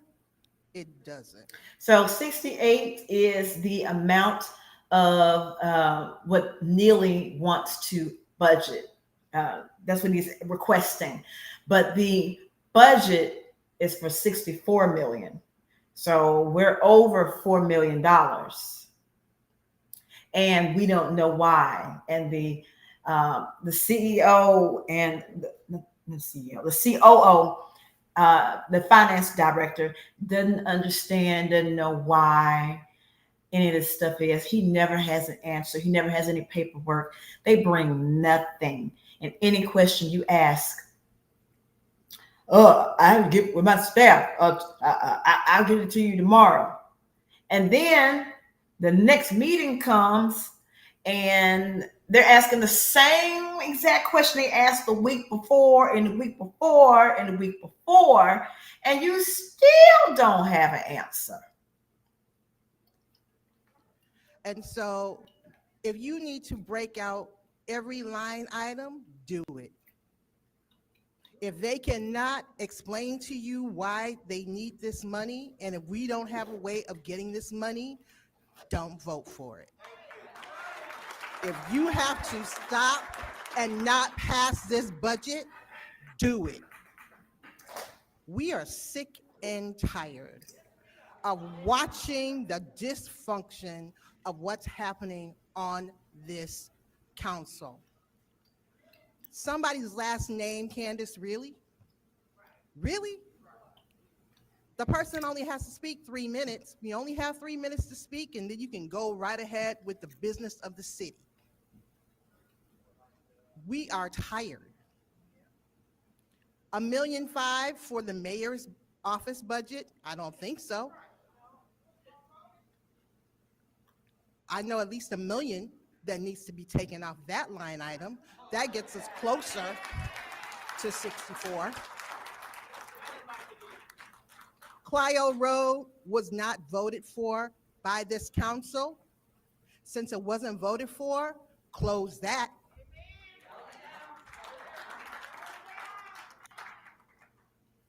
The Mays Center did not pass. The county, what the county wanted and needed for it to be opened, close that. There's some line items that can be closed. And I also want to know, since we very seldom have more than 10 officers on a Saturday and Friday night in Flint, how much did yesterday cost?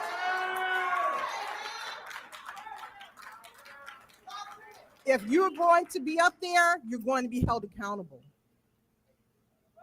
I don't care if we have to wait until an August election so that we have that third ward seat straight so that things can be voted correctly. Let it happen. And now if that doesn't happen, shut it down.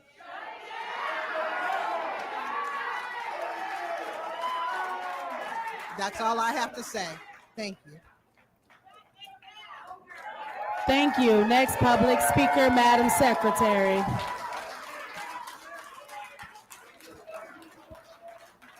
Next speaker is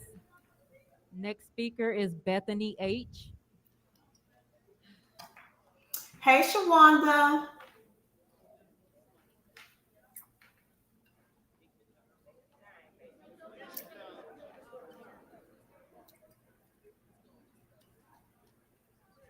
I just want to say that years ago, when I first came here, about 3 years after I moved here 30 years ago, me and my daughter went to the car show downtown, and two young black gentlemen, just teenagers, were walking in front of us doing nothing. The first thing I noticed when we got up near the Mott Foundation, they threw these two boys, the cops, threw these two boys against the Mott Foundation building and frisked them and then let them go. They were acting like normal teenagers. For what happened yesterday when I was at this thing was terrible what I saw. First, the cops stopped me and said they were going to impound my car. I mean, why? I don't know. I was in a procession. Nobody was blocking traffic. The police were the ones that blocked the traffic. The police. They're shutting the people down because they're finding out what's really going on. That's what's going on. We notice how we're paying everything for the DDA, which is a 501c. It is a private company. We go without city services to pay for what they want downtown. And I'm sick of it. When I got robbed, I had to go downtown and make a report. But they had 1 million cops down there yesterday. People need to wake up and see who really runs the show here. The people are serfs, and there's a king running this, and they are doing, some of these people up here are doing the bidding of the king. Thank you. Next public speaker, Madam Secretary. Next speaker is Taylor S.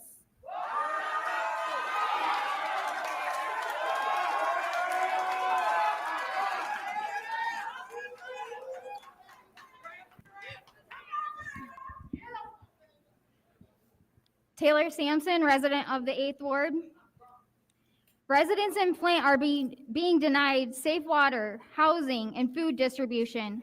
The health of the citizens is at some of the worst levels it's ever been in modern times. We're crying out for help with every aspect of our lives, and we're being ignored by our government. There's a lack of public safety due to the so-called safety plan not ever being properly vetted, voted on by this council, or implemented. Lives are being taken by gun violence at an alarming rate, including our children. Citizens are having their freedom of speech and right to protest stripped from them. The police are being weaponized on residents. Unlawful detainments and arrests have been made. The city charter and laws have been blatantly violated in these chambers and on the streets. U.S. State Representative of the 70th District, Cynthia Neely, the blood of this city is on your hands. City of Flint, Mayor Sheldon Neely, the blood of this city is on your hands. First Ward Councilman Leon Elamine, the blood of the city is on your hands. Yeah, smile at me, Leon. Second Ward Councilwoman Liddell Lewis, the blood of the city is on your hands. Fourth Ward Councilwoman Judy Priestley, the blood of the city is on your hands. Seventh Ward Councilwoman Candace Moshe, the blood of the city is on your hands. Police Chief of the City of Flint, Terrence Green, the blood of the city is on your hands. And Chief to Green, all so the sorry. officers who keep falling in line and doing what the mayor and the chief of police say, the blood of the city is on your hands. And to the following individuals who continue to sit by quietly and allow the city charter and laws to be broken in their faces and citizens stripped of their rights before their eyes. City Clerk Davina Donahue, former City Attorney William Kim, current City Attorney Joseph Cupps, current City Attorney Joanne Gurley. If you do not step up, speak up, use your voice, and end this lawlessness, the blood of this city will also be on your hands. You cannot silence us. You cannot silence us. You cannot silence us.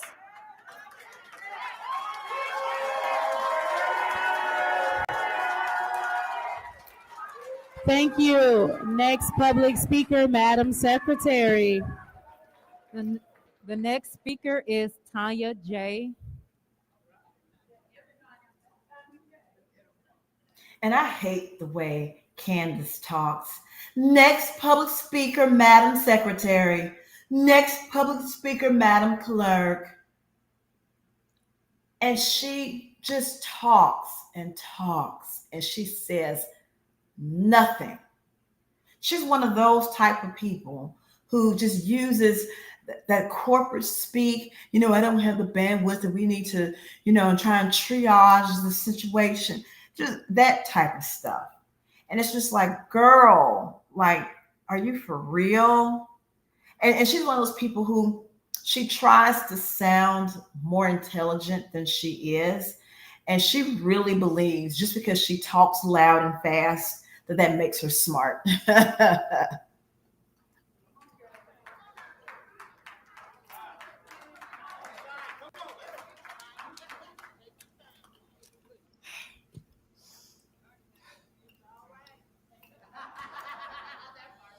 Okay. Hello, my name is Tanya Jones. I'm an advocate because my son is addicted to meth. He the one got me here at the council meeting. This is not about Black Lives Matter. This is about all lives matter. How I got down to this council meeting, these people became my family when I was lost, when I didn't know what to do. I done been to the courthouse. I done been to what's the name? What's that? The sheriff over there, Swanson. I done been everywhere. But this council became family. Tanya Burns, Arthur Wilson, 810. Josh. The twins back there. I became family and gave me direction, gave me hope, gave me support. Jade Brown, you know what I'm saying? I was lost. When I say I was lost, I had nowhere to go. My son is addicted to meth. He's autistic. So to come here and see they just move money from the opium to MAID, I couldn't comprehend it. So I left out when Judy said, warning.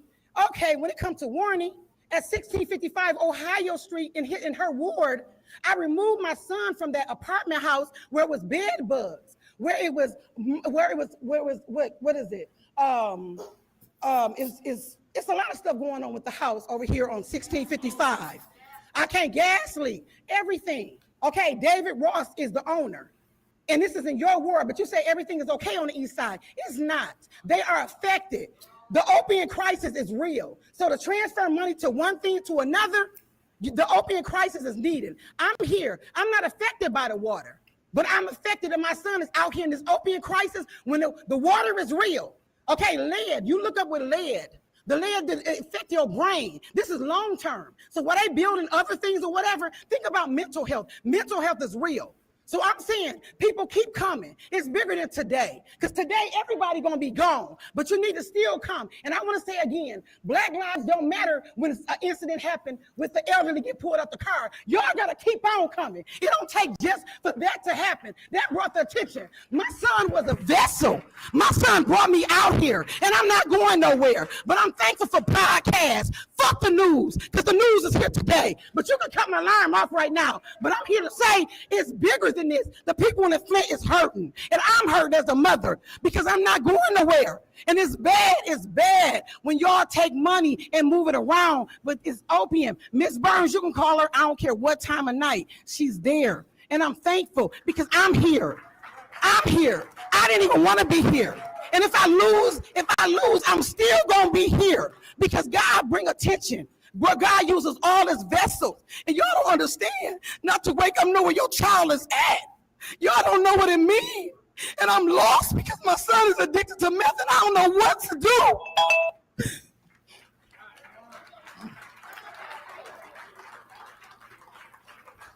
Thank you. Next public speaker, Madam Secretary. Sherry S.M.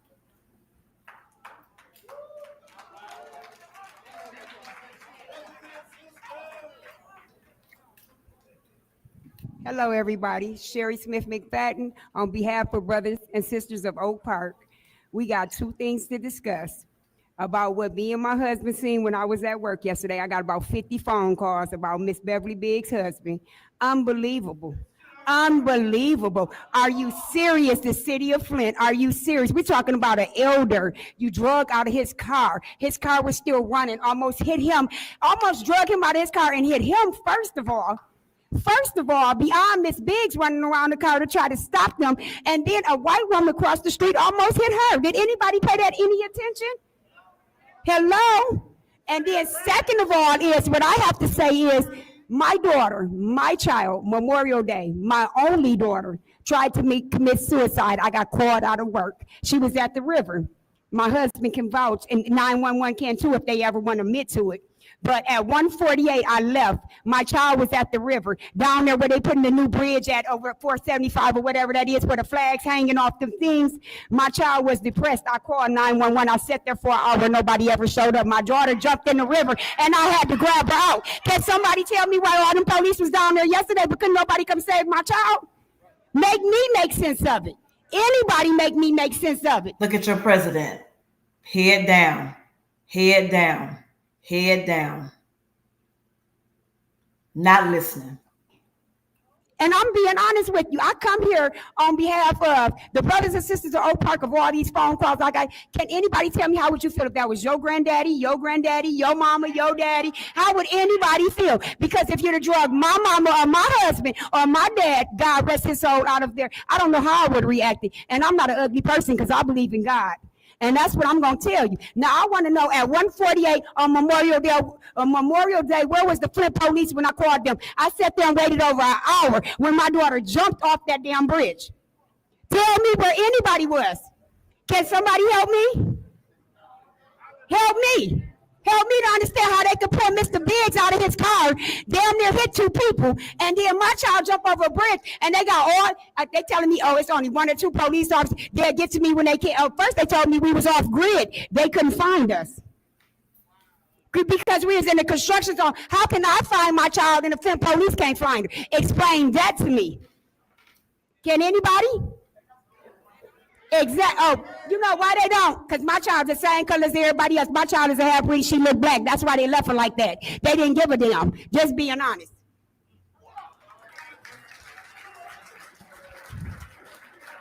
Thank you. Next public speaker, Madam Secretary. Next speaker is Mari C. Now you notice that nobody is using their name, their last name, Mari C.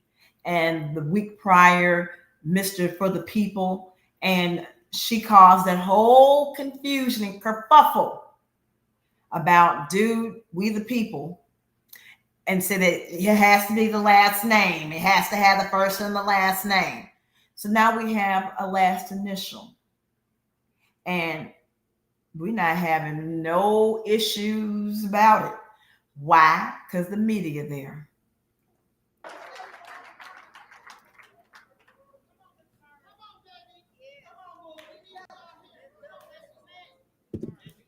First off and foremost, look up at me while I talk to you. This ain't no fucking joke. I'm Mari Copeney. I'm 17. I'm a Flint kid. You probably have no idea who I am. Just know that I've sat at seats at tables with government officials around the fucking world. Even local leadership has never reached out to invite me to the table right here in Flint. In fact, none of you have ever shown up to support any events that I do for the youth here inside Flint. So when it comes to the issues dealing with the youth here, I do not trust that you have our best interest at heart or even know where to fucking begin with the youth to the city.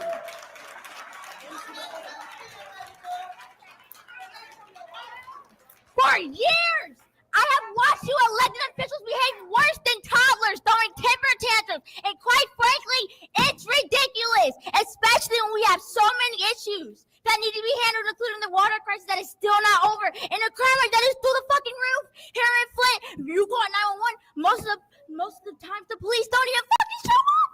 And if they do, it's hours later. There is no community policing. The last shooting in my neighborhood, it took Flint FPD an hour to respond, and when they did, all they did was drive around in circles before leaving. But somehow yesterday, the mayor and police chief were able to weaponize both Flint police and the state police against peaceful protesters. Many were residents of our community, resulting in them assaulting an elderly resident. Why is it when we call 911 for help never shows up, but when the mayor calls, there can be dozens of officers ready to harass and assault the residents? Why is it when so many in our community suffer and the people we elected to represent us act like they don't care about us?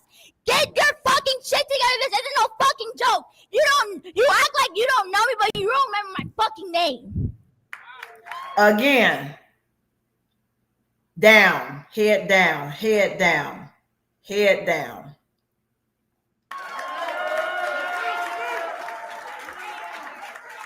Thank you.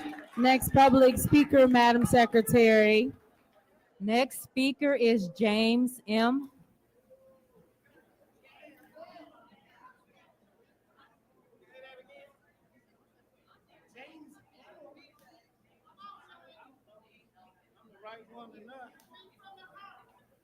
James Moore, Second Ward. I got 3 issues I'd like to talk about, and the clock has already got started. I just want to say, if the cameras ain't on y'all, I want y'all to look around at your neighbors on both sides of the aisle. We showed up tonight, and we got to keep showing up. That's the problem in Flint. The problems is here, but we don't show up to make them solve them. It's up to you. Oh, yeah, and by the way, I'd like to announce that I'm going to be running for something, and it's called being y'all neighbor. I'm going to support who's ever going to do the right thing for the city, not the right lie, but the right truth. And we're going to get in here and we're going to get somebody that's going to remember us after they go behind the glass doors. All right. And second, I want to say to the 7th Ward, last Friday, you had called for a recess. While you was talking to my candidate in the 2nd Ward, Arthur Wilson, you gave him a warning. And if it wasn't from the fact that he didn't actually act like Arthur Wilson, he would have been going to jail on break time that you called. That's wrong. Do that tonight. Both aisles is full. Both aisles is full. I got 1 minute and 40 left. I just want to say, this is called a budget that we're supposed to be dealing with, but really it's called an open credit card. It's unlimited.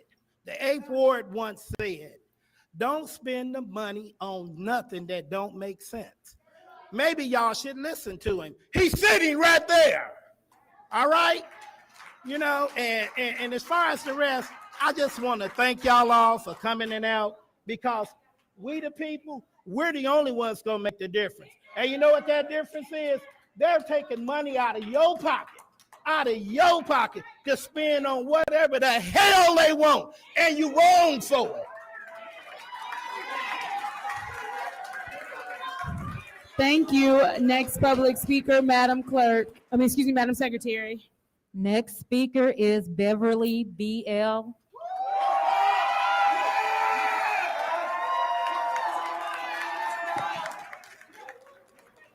All right, so this is the other candidate for the council for the 3rd Ward seat.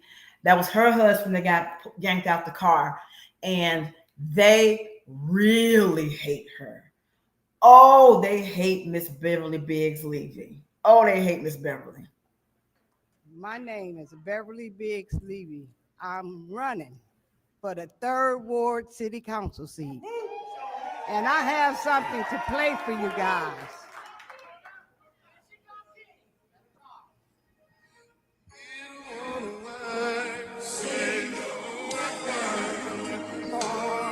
Against me, shall prosper. None. Y'all don't want to look up because you're dead wrong. You're dead wrong.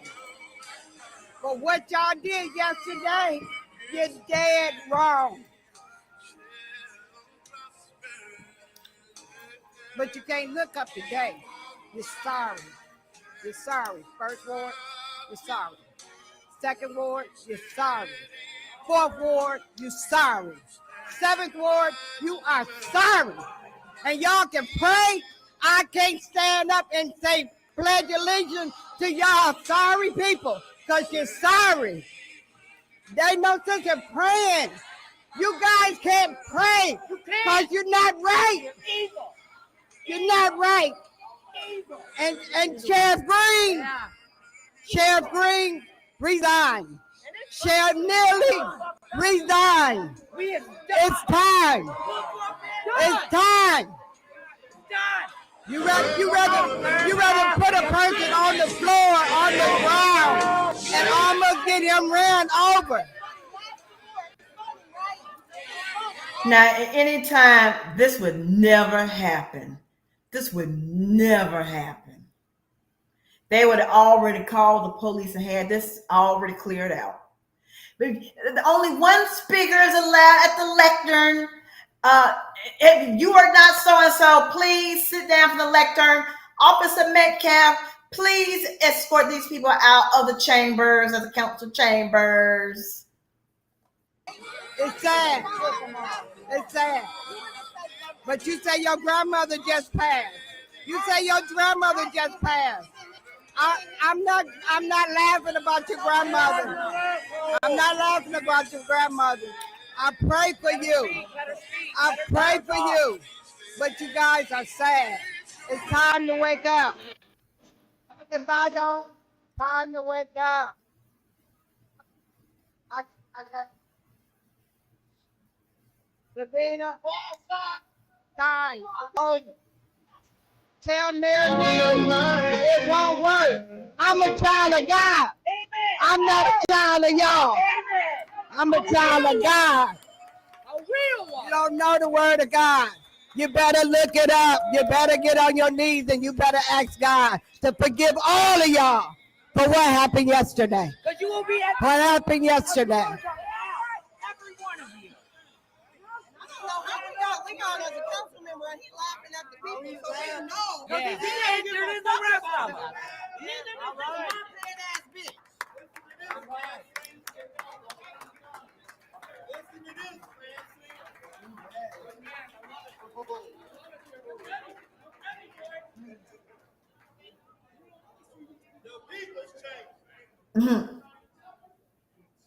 Next speaker. Thank you. Next public speaker, Madam Secretary. Next speaker is Aoni G. Aoni Gilchrist.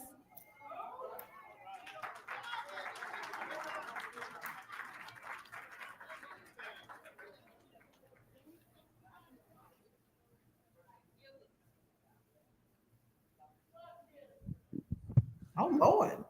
Giving all praises to God. To the council, I too raised on behalf of, on yesterday, the blatant disrespect of the people. Council, we demand a full investigation.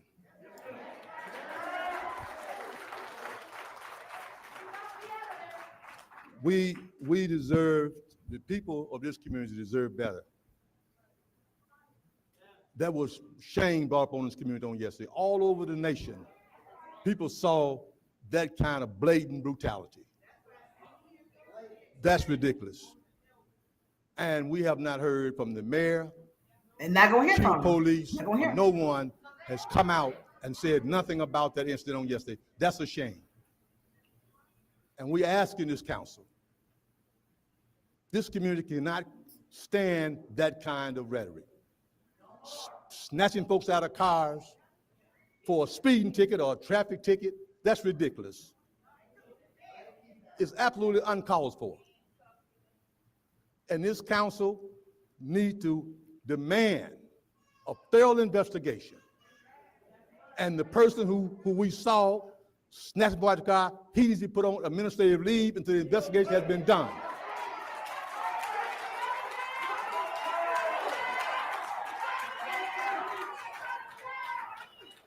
Honey, the new policing now is to snatch people,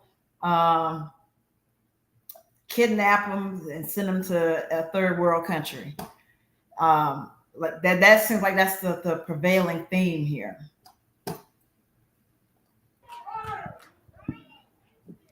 to remain sit silent on something as egregious as that is absolutely ridiculous.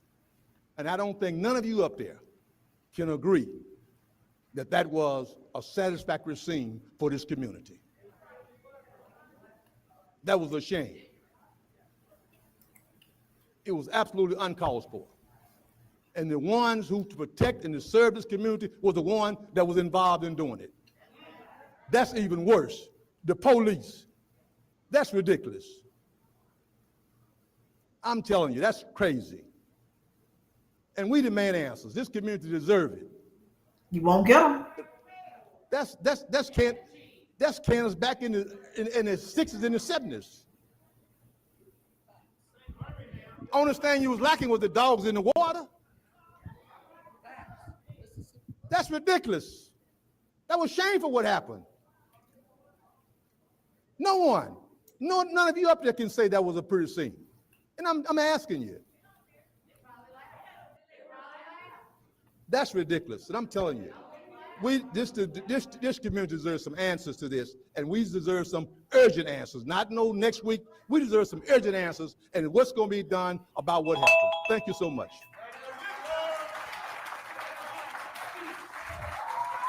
Thank you. Next public speaker, Madam Secretary. Next speaker is Maria.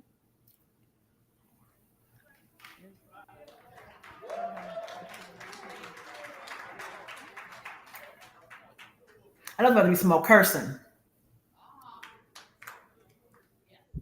Now, I don't normally speak at these events. My name is Maria. I'm a 6th Ward resident. Tanya, love you to death. The march yesterday, peaceful. Nobody was impeding. The only people who were impeding were the police. Okay? Secondly, y'all better pray Mr. Levy is fine, because that's a lawsuit, period. A big one. So you better tack him into your budget.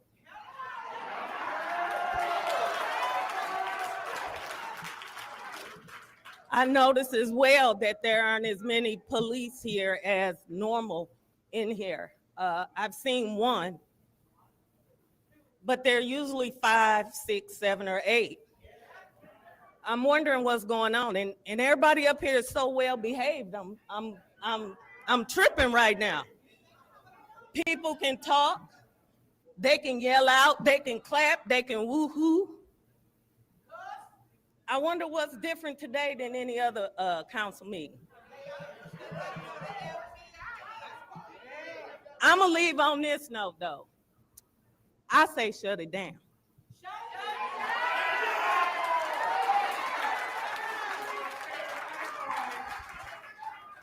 And what they mean by shut it down is to not approve the budget. Thank you. Next public speaker, Madam Secretary. Next speaker is Audrey M.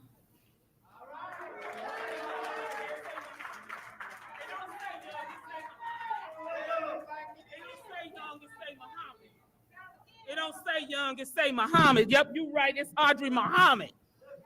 Let's get into it, because I don't even have to talk about the police brutality that happened yesterday. I'm going to address that at the end. Hey, Cindy. Don't get distracted. Notice that building next to Shiloh Missionary Baptist Church been tore down. I hope they ain't planning to tear that down so that they can buy that. Was that a trick that happened from the city over to the land bank? Y'all keep your eyes open. Let me just tell you something. My cousin was found dead in a hotel out on Dort Highway a few weeks ago. Took 19 days before our family found out.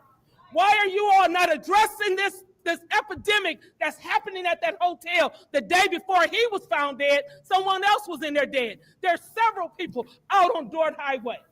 Travel in, one of them places out there, that need to be addressed. Why are the police not out there taking care of that? That's something that need to be addressed for real, for real, for real. Shut them places down if they keep having the drug addicts out there. Oh, I forgot. It's a lot of business that happen on Dordt Highway, and they don't want that stuff, that activity coming out there, because the strip clubs and all that stuff out there will lose out on making their money. No, let's address it. Let's get rid of it. Y'all talking about safety around here. We've been addressing the safety problems that's been going on around here. Police antagonized me yesterday morning. State police pulled me over, told me I didn't have legitimate insurance on my car. When I showed it to them, well, can we see your driver's license? I ain't speeding, seatbelt on, ain't did nothing. Just out there harassing people. State police, we don't want you here in the city of Flint. You don't know us.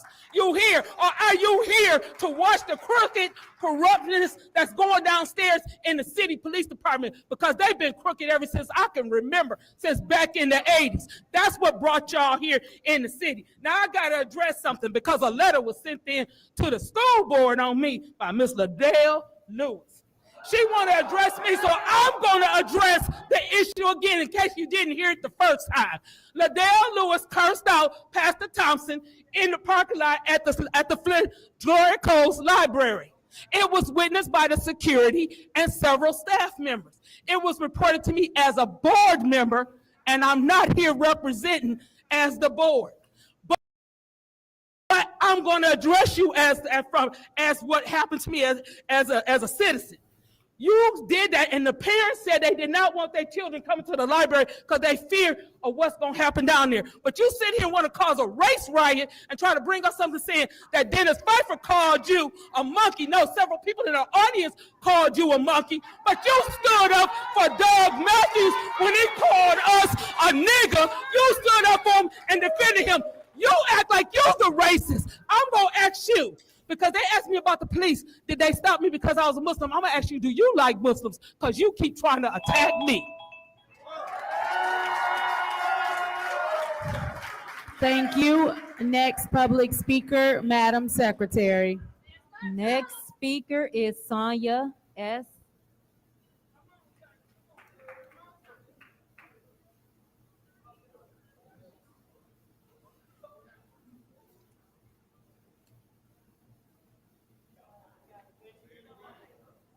Sonia Sims.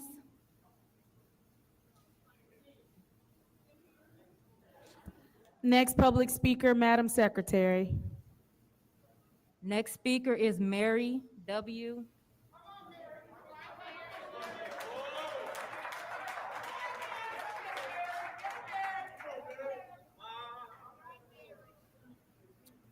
Mary Wright, 5th Ward. I'm going to face the council members, but I'm going to talk to y'all behind me. Y'all on Facebook watching, y'all on TV watching. The crowd we have here today, we need y'all support. Not just today, we need y'all support all the time. Strong, only the strong survive. And strength is in numbers. We need y'all help. The next riot, we need y'all. Fuck what's going on with anything other than that when that day happens. We need y'all help.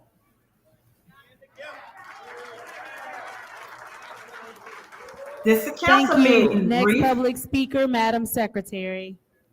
Next speaker is Papa Wilbert, Jay. Papa Jared.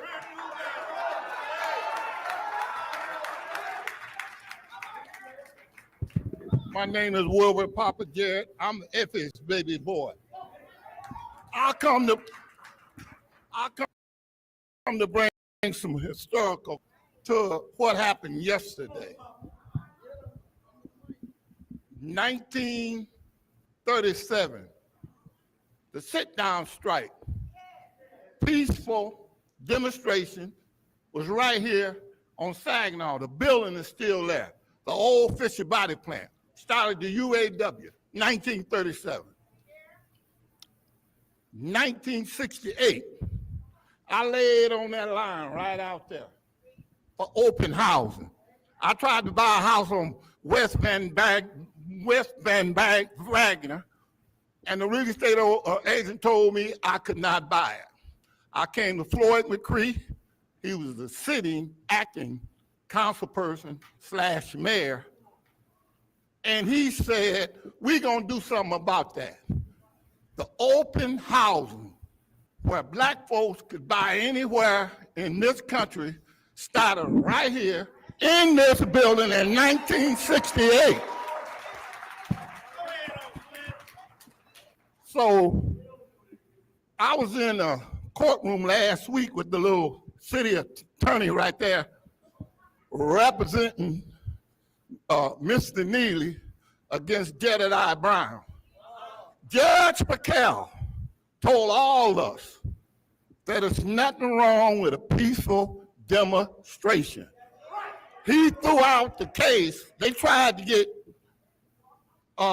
Jedediah Brown barred out the city of Flint, barred out of the city hall, barred out of calling him, barred out of texting him or writing a letter. Judge Patel read the federal law. Says nothing.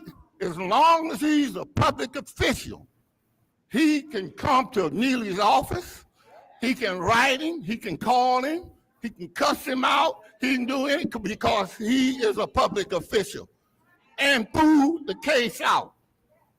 Neely used the city attorney to fight against us. He used the police to weaponize to fight against us. And my last quick comment is to I love you. You've been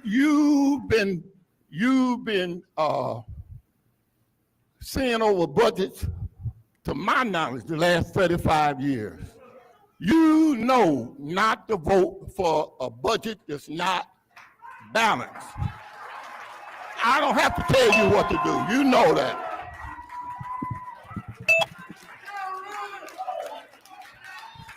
Thank you. Next public speaker, Madam Secretary. Next speaker is Shantae M. Oh, there's gonna be some more cursing. Good evening, everybody. Flint residents, good evening.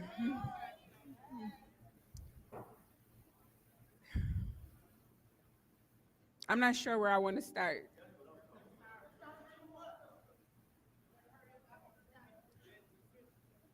In 2021, my grandmother, my uncle, and my uncle's girlfriend, they died in a house fire. That was in Burton. And then in 2022, my cousin sat at a bus stop and he died of an overdose.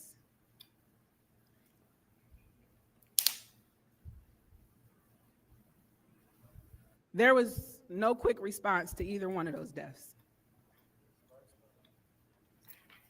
The investigation for my grandmother took months. Hey, Munchkin. And yesterday, we seen the police move faster than they have to any deaths that's been happening. People's kids dying and being shot. Overdoses happening, so many things happening where people are calling 911 and not getting a response.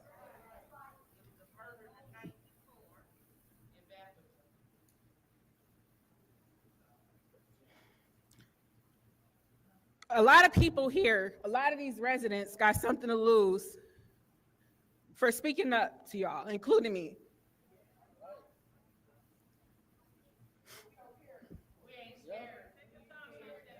But we're not scared. Ms. Tanya, thank you for not being scared. Ms. Winfrey, thank you for not being scared. Mr. Jarrett, Mr. Pfeiffer, thank you for not being scared.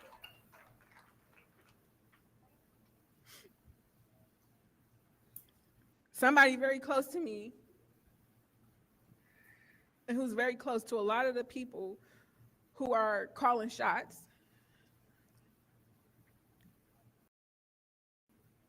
threatened me and said that I could lose my custody case and lose my kids because I'm here. Got a lot to lose.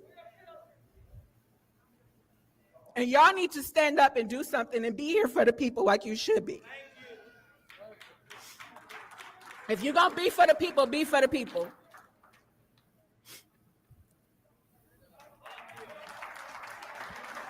Thank you. Next public speaker, Madam Secretary. Oh, I hate her voice. Next speaker is Miss Taylor.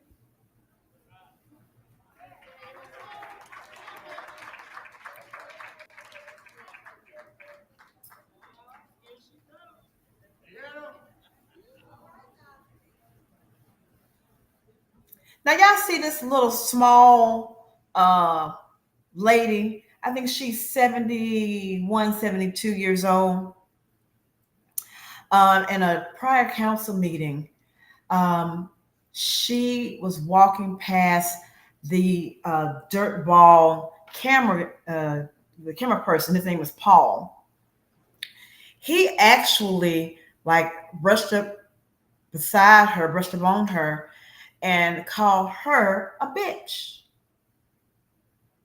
This little small elderly lady here, and listen to her voice. She has the cutest little voice. Good evening to the community. My question I want to start out with tonight is Neely scared of the third ward election? Yes. He called a full police force unit on peaceful protesters, and I'm one of them. And I am 80, I soon will be 82 years old. Oh, I was wrong, 82. That's tyranny. That is tyranny. I want to know how much did it cost yesterday for that many police officers to show up? I also want to know, the mayor wasn't absent as he often is, but he had an event at the last minute at Bluebell Beach. Were there any police officers there harassing those people? And his name on the garbage can is a budget item. Is Flint having a Mississippi lynching right here in Flint right now with Ward 1, 2, Mrs. Levy, or 3rd, or Dumas, and your Priestley, and the 7th Ward Council person? There are 7 Ward Council people here. I want you to know this is never the demeanor that we see from her. Never. And don't be fooled. The council can't ask for an extension for a budget, but don't pass it. Not until they do.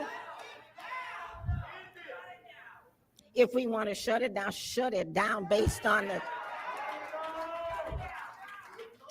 the tyranny that occurred to us yesterday. Mr. Levy, I apologize because these people in Ward 1, the mayor, Liddell, Priestley, and the 7th Ward woman, they don't have the stamina to apologize to what happened yesterday.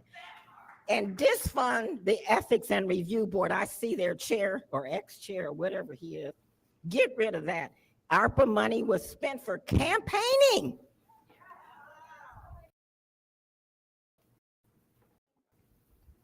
And where does Leon lie? What's your name? Live.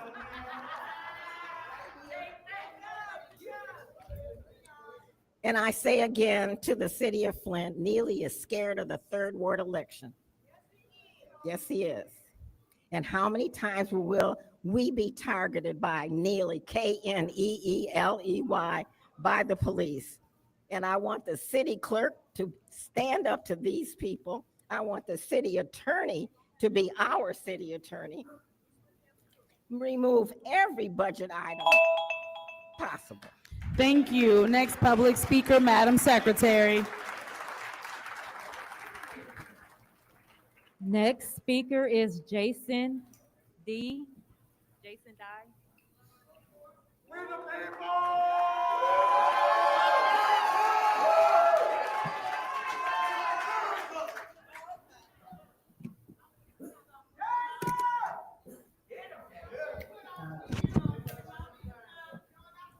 Hold on, Munchkin, I'm coming.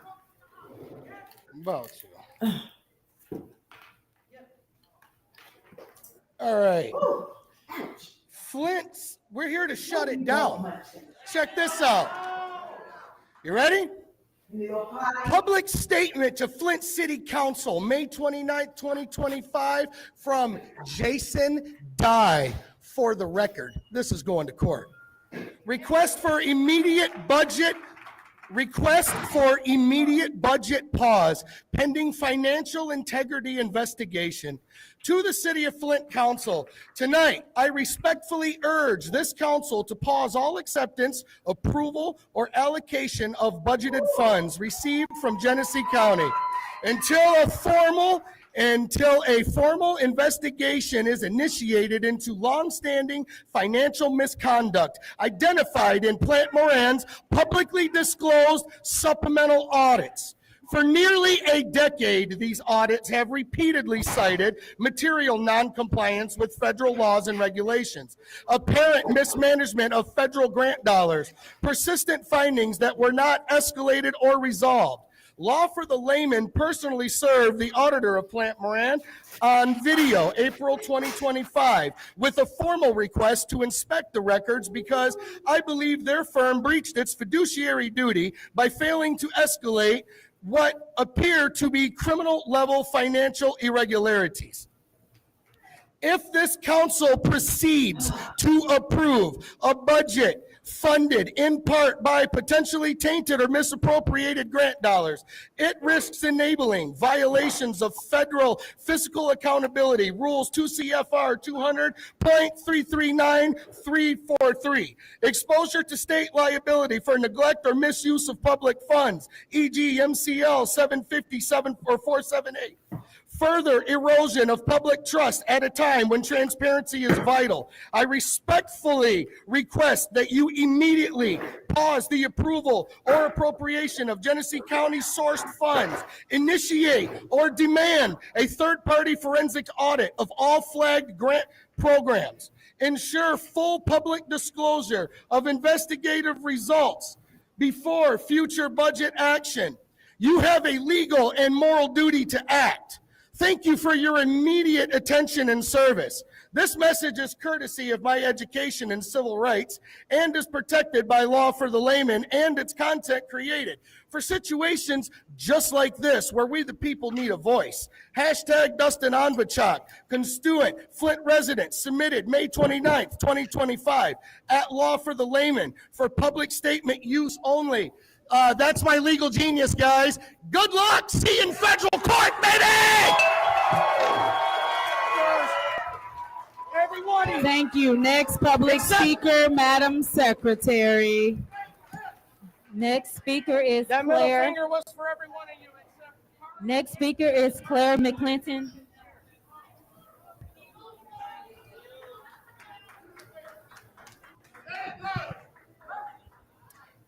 Good evening, Council, and everything that need to be said have been said by this wonderful audience of Flint residents.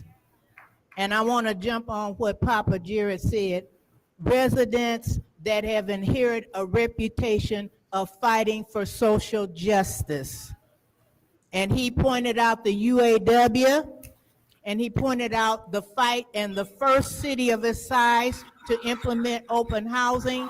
And yesterday we was just doing what our history tell us to do. Get out there and fight for social justice. It ain't nothing new. It ain't nothing new. Coffins is not new. We had a coffin in 2018. We took the coffin to Lansing about the water crisis. When we was in Lansing, we was at the Capitol with the coffin. We was at the Department of Environmental Quality, now called Eagle. We took that coffin there. We came back here to City Hall and we walked up and down the street with that coffin. Now all of a sudden, something wrong with a coffin. All of a sudden, something wrong with a coffin. And the other thing is this, the organizers who organized, they did everything they could to guarantee they was not breaking laws. Walking on the sidewalk, making sure you wasn't on private property and all these things, trying to be careful just to make sure you got your voices heard. We still got a water problem. We still got below standard of living for this city where the union was born. And so I just want to say another thing that's been made of is that, well, it's outside people, and let's not be fooled. Those incidents were targeted.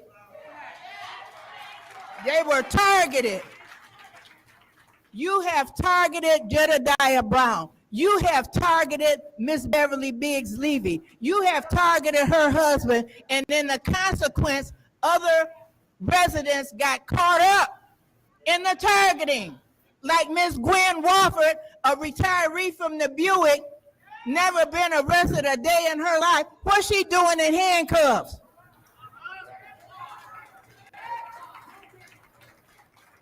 And this business, I'm gonna end it with this. This business about, well, it's outside people. Well, dog, we done had outside people here for years. The UAW sent CIO organizers here to organize the UAW outside. Thank you. Next public speaker, Madam Secretary. Next speaker is Arthur Woodson. Arthur Woodson.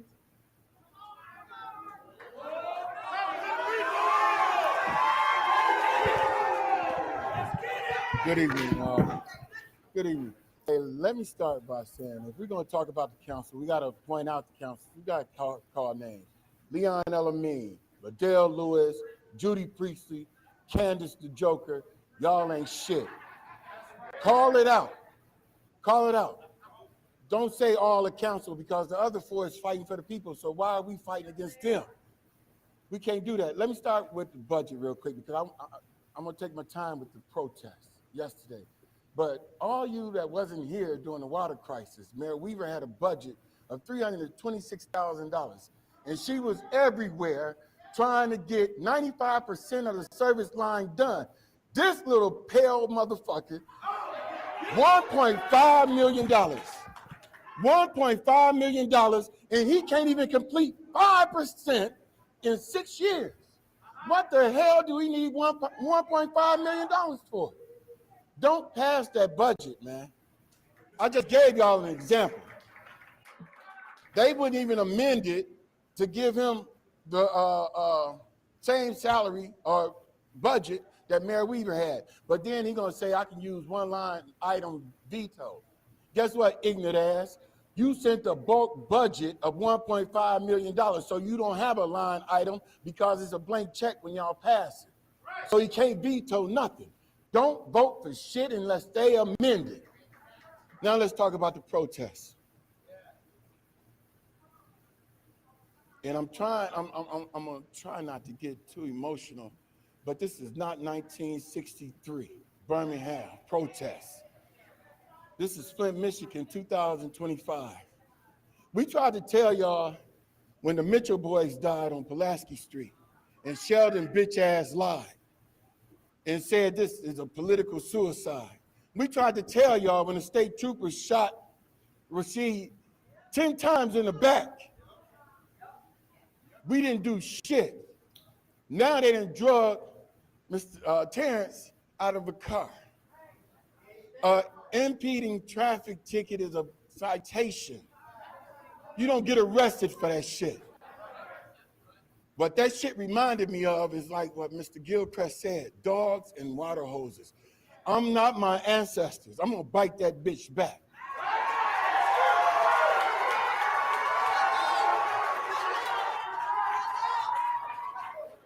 Y'all just don't get this shit, man. Y'all have took and weaponized the police to where we don't even like them no more. Judy, you're a fucking Republican. You thrive on the Constitution. And you sit up here and help them violate our fucking rights. You ain't shit neither.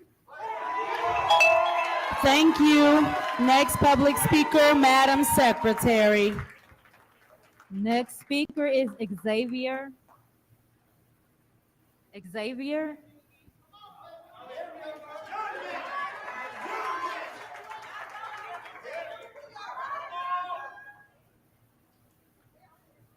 Hi, I'm Xavier Smith. I'm 16. I was in the protest yesterday trying to get not free, but better water for us to, drink instead of drinking pee, unlike you guys want us to do. But yeah, what if the cop hit a civilian and killed them or something? You guys wouldn't have done anything. Not at all. You would have just pushed it off. Yep. And what if you guys were just minding your own business protesting and you just got yanked out of your vehicle for no reason? You guys wouldn't have liked it, would you? Look, they're not looking at him. This is a 16-year-old. Not looking, not looking, not looking.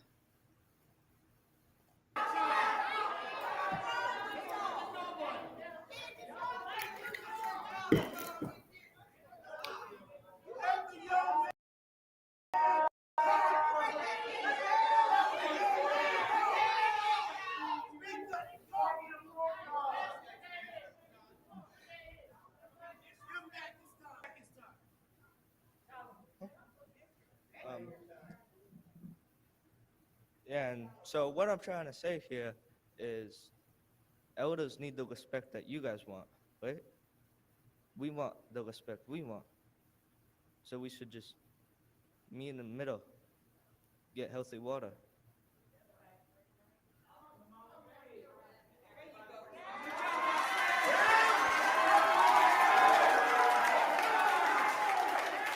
Thank you. Next public speaker, Madam Secretary. Next speaker is Elena Smith.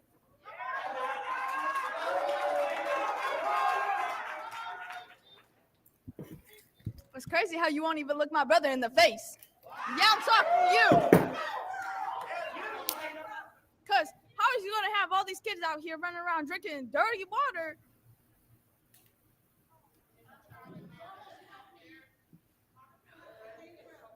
All these kids running around here drinking dirty water and you ain't doing nothing about it.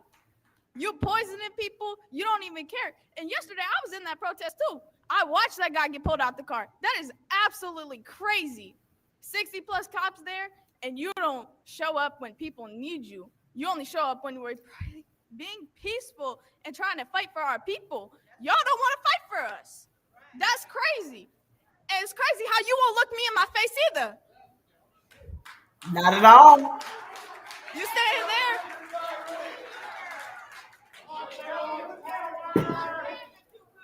It's crazy. It's crazy how you'll sit up there and smile about this stuff and talk under the table, but you won't say nothing to your people to help them. My opinion, that's crazy. I'm only 14. I go to U of M. I'm a freshman. And I went to school today, and so many kids came up to me and asked me, why did I do that? I did that for my people. I did that for Flint.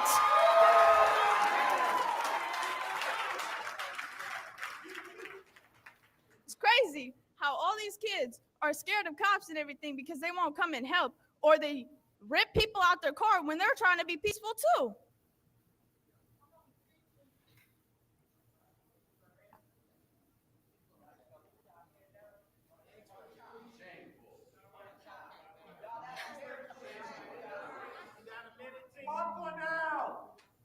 It's crazy. I got two little sisters. I don't want them getting sick over the water. And it's crazy that we have to go buy other water to drink just so it's safe. Yeah, and a high water bill. All these people are out here trying to fight for the people, and you guys are trying to fight against the people. Y'all should really come together and try and fight for the people, not against the people.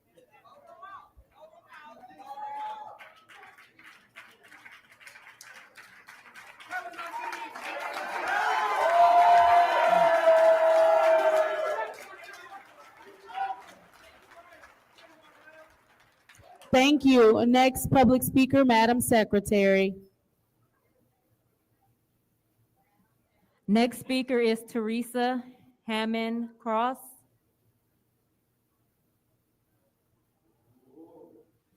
Teresa Hammond Cross.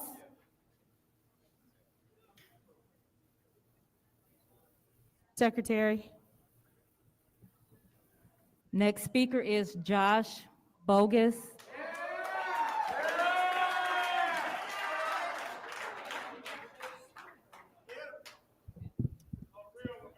Well, wow. You know, I got a family full of service members. These are real dog tags on my arms. That was disgusting yesterday. Disgusting. There's a real Marine. He watched it. I'll bet he was disgusting. I bet he puked in his mouth. Where's the badge numbers? What are you doing? State police. You know how many state pigs were out there? They're pigs. I'm not going to call them cops. I'm fucking pigs, dude. Liddell, why is your name running around this as putting out hits on people? I don't know this, but this is the rumor I'm hearing out here. You know, I hear names like Larry Green popping up in the middle of this, putting these names out here.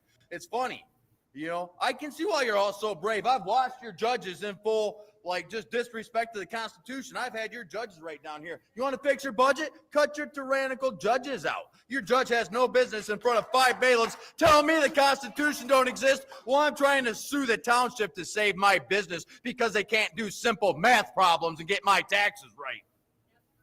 And then they hide on their FOIAs. They hide the public information. Yeah, you smug motherfuckers. Pick your eyes up. I give my kids props, you dumb bitch. Why are you ignoring my kids? Liddell, get out of my public seat. Get out of these people's seat. You have no business up there. Judy Priestley, be ashamed. Get out of the public seat. I don't know about a couple of you. I think you all need wiped clean. There's a couple of you I've seen doing some good things. I'll give you a little bit of slack. But collectively, as all, you are a group.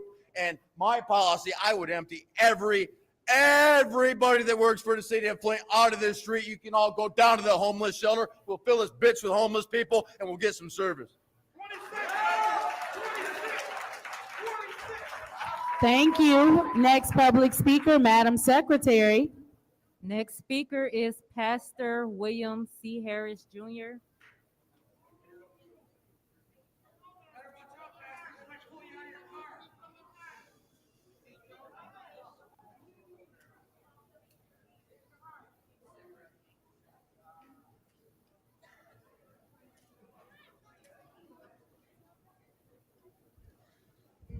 Good evening.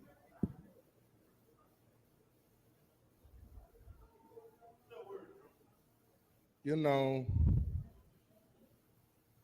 I have watched city council and I've watched these things go on for, excuse me.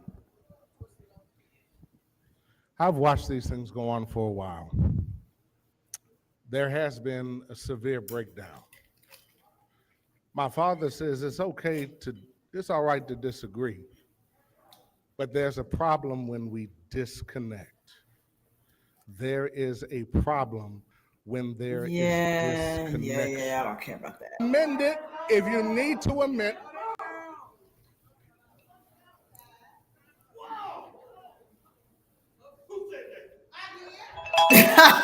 Thank you. Next public speaker, Madam Secretary. Next speaker is Michael Doan.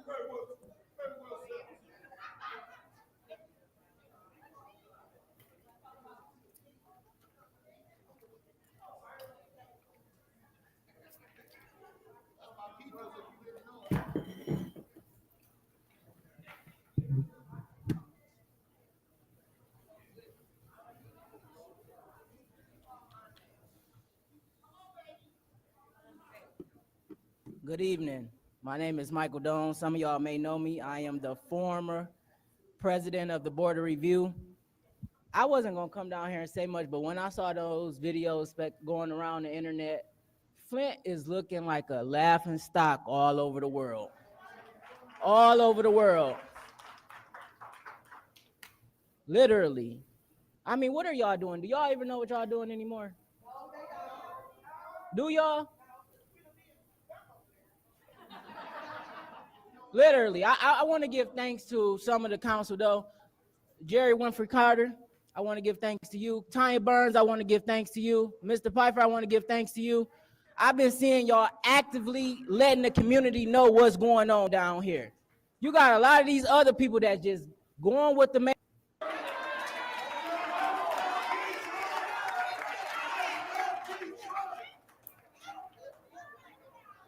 Yeah, my name is Armina Pollard. Y'all know my address. You know where I live at. But I got a problem with you, Judy, Liddell, Candace. Y'all sit up here talking about give these people who be coming and get the money, talking about they want to help their children. But we just heard some expulsion shit from a child that's trying to make something of himself, instead of being in the damn street shooting somebody. So at the end of the day, y'all shouldn't pass shit. Because all them people y'all let come last year, 23, 24, and this year, asking y'all for money, but ain't nobody bring y'all shit to show y'all what they did. They ain't bringing no paper. How many times that one man, he ain't got no hair on his head? How many times he came up here and asked for money, but they ain't never got no paperwork? And then Judy, you need to resign, baby, because you don't know financial at all. You need to let Dennis have it, which is my brother. And then Jared. They both is smart as hell. And then y'all got a nerve to talk about them. That man had death in his family. But y'all didn't say shit about First Ward that missed all them days. He had death, he mentioned it now. But y'all was dogging them, everybody out that wasn't coming to the meeting. So my thing is, the other four, don't pass shit for them until they stand for the people of Genesee County. That means everybody. Because we got to save these kids. Y'all talking about y'all love the kids. You got so many people that came through here since 22, 23, 24, talking about they got these programs for the children, but have y'all been in any of their buildings? Have they showed y'all proof? Have they had y'all do a walkthrough to show y'all what they doing with the money? No, y'all didn't. So why is y'all giving free money to motherfuckers that come and want money? Just tell y'all and y'all pass it. Because y'all part of that money. Because you're probably getting a cut out of it. And I wish you would threaten me. Because, see, I ain't scared of none of y'all. Do you understand me? Because, see, at the end of the day, I'm covered by the blood of Jesus. So you don't scare me. And quit threatening these families. Quit threatening them, Counsel. Y'all know who y'all is, Liddell. All y'all know who y'all threat is. And that's a shame, Judy, how y'all did that young man. So y'all really trying to push him to the streets? That's basically what you're trying to do. Ain't no slavery days, baby. We're going to keep fighting. I'm back now. I wasn't coming for a whole year because I got tired of how y'all was treating everybody. Then you called the police on me. You thought I was going to get locked up. I told them don't follow me. I don't give a damn about getting put out of this place. Because at the end of the day, nationwide is watching y'all. And I hope Dana, and I'm going to do this for the people of the city of Flint. I'm going to call Dana Nelson tomorrow and tell her send me over 100-some complaint things. And then that's when we're going to see how it's going to happen. Because you can go online with Dana Nelson and put in a complaint. We got to do it. Because if we want better, we got to stand better. Them kids all coming behind us. You getting old, I'm getting old. Them kids is our future. So make some sense out of it. Weirdos. Thank you. Next public speaker, Madam Secretary. Next speaker is Kwana Mack. Kwana Mack.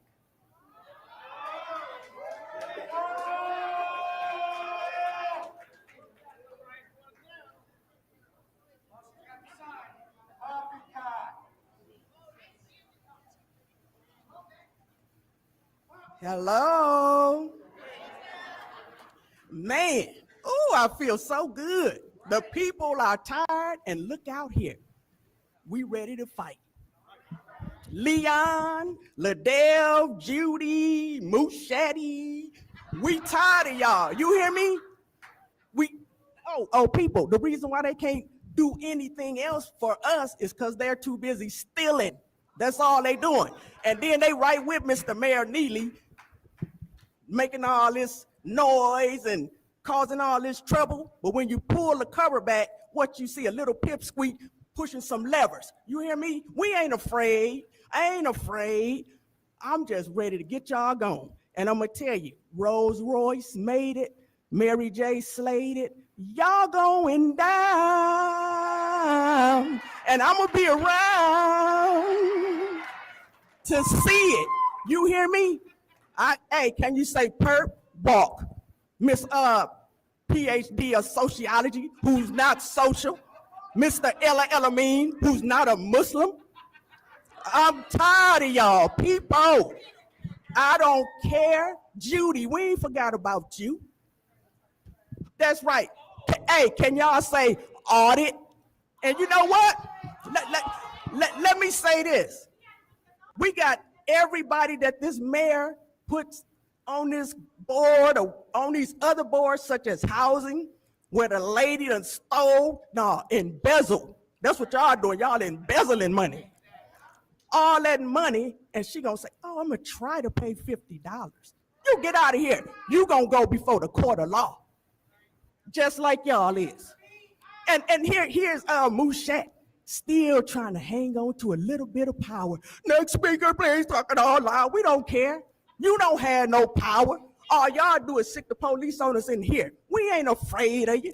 Liddell, when you came out there when I was getting a petition signed, oh, I'm the person in question. Can I come talk? What I tell you? I said, come on. I'll call you a crook in here. I'm going to call you a double crook out there. And I'm going to let somebody else eat y'all up.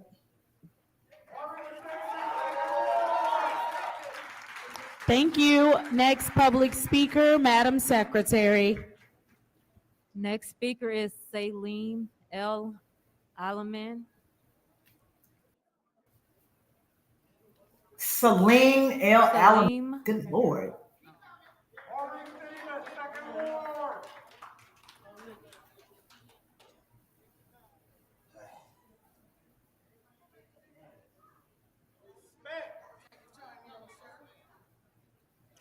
Hello, everybody.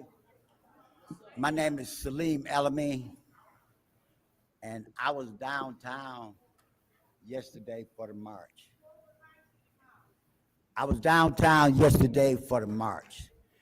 And it was horrible. What it was, I'm gonna describe it to you. It was a drug bust. That's what it was. Because a drug bust is like when the cops set around the corner, you know what I mean?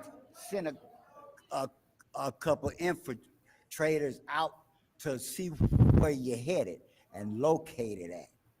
Because as we was driving down the street, you know what I mean? We was paying attention and not blocking off the.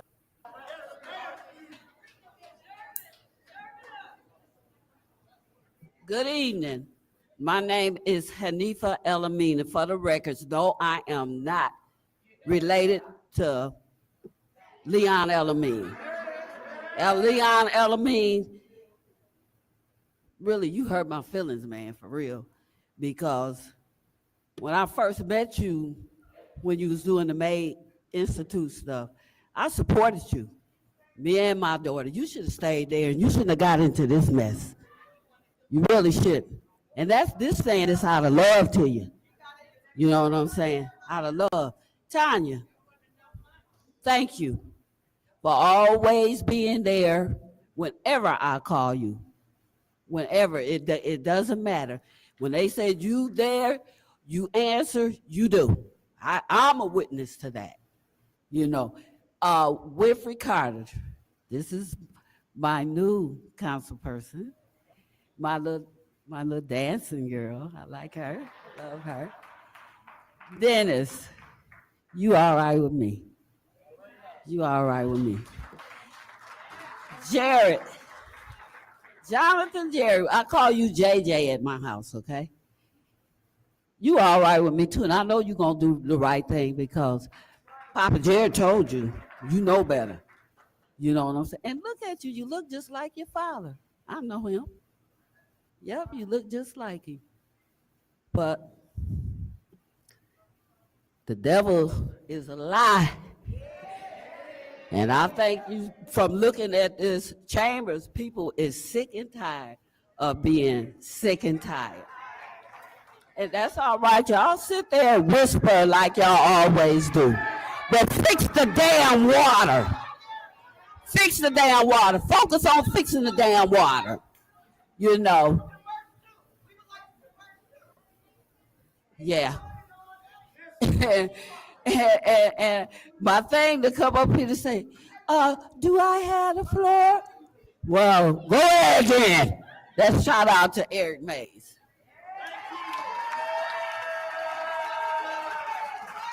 Thank you. Next public speaker, Madam Secretary. Next speaker is Shalita Savage. Shalita Savage.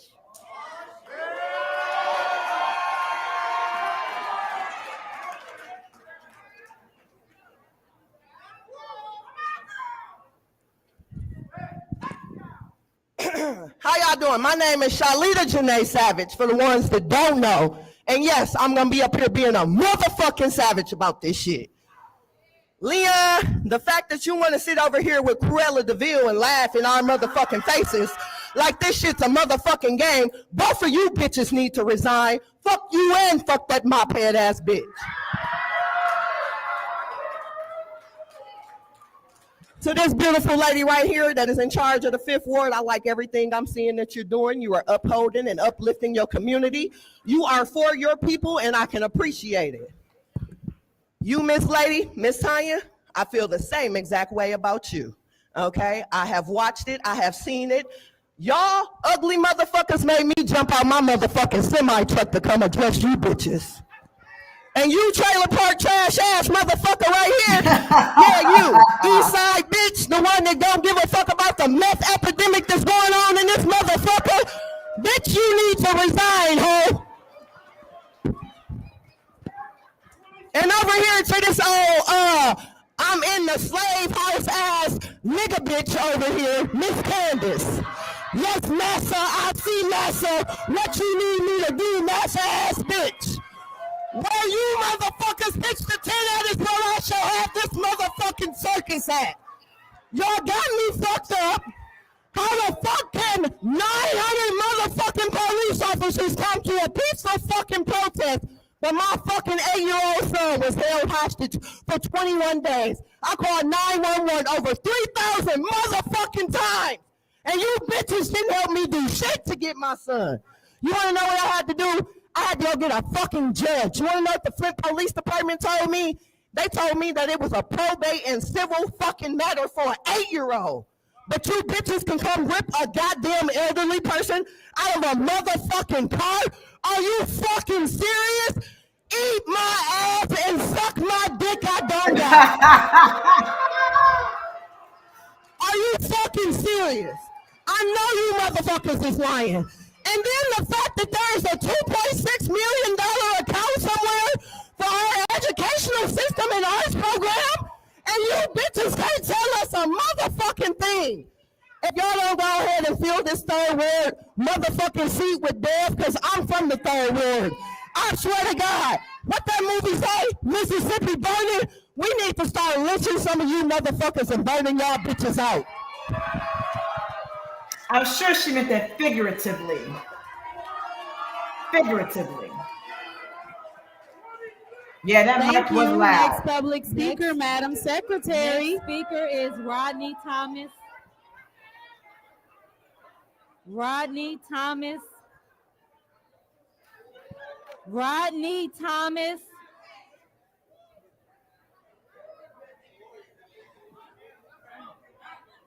Next speaker is Rodney Thomas.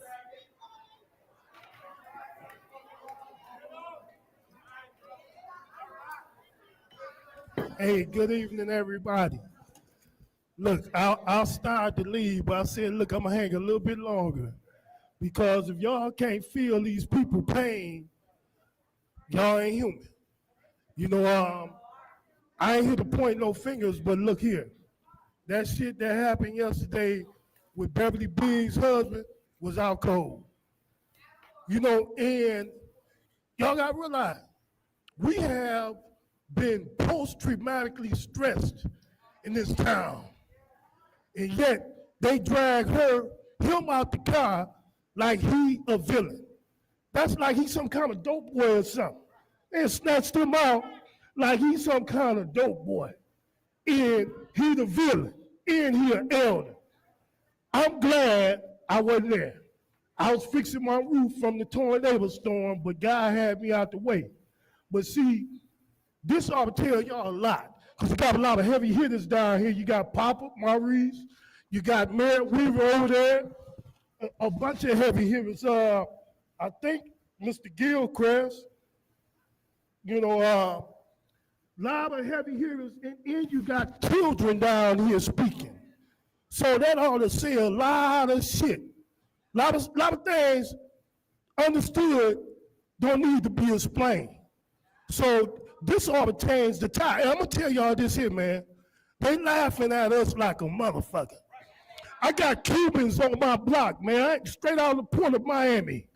Cubans, about 4 of them. And they all speak Spanish and shit. They can't speak good English.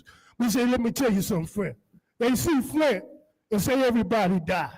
We come to Flint, get property. And then they say the mayor crazy. Man, that ain't a good motherfucking look, man. We got to change this shit, man. If we can do it, the game is divide and conquer.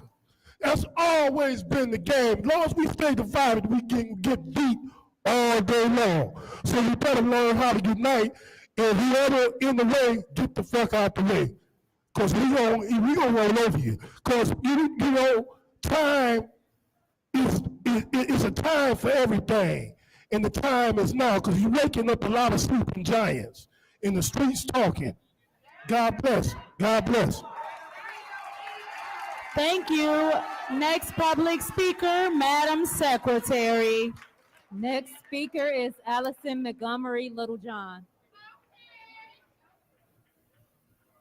Allison Montgomery Littlejohn.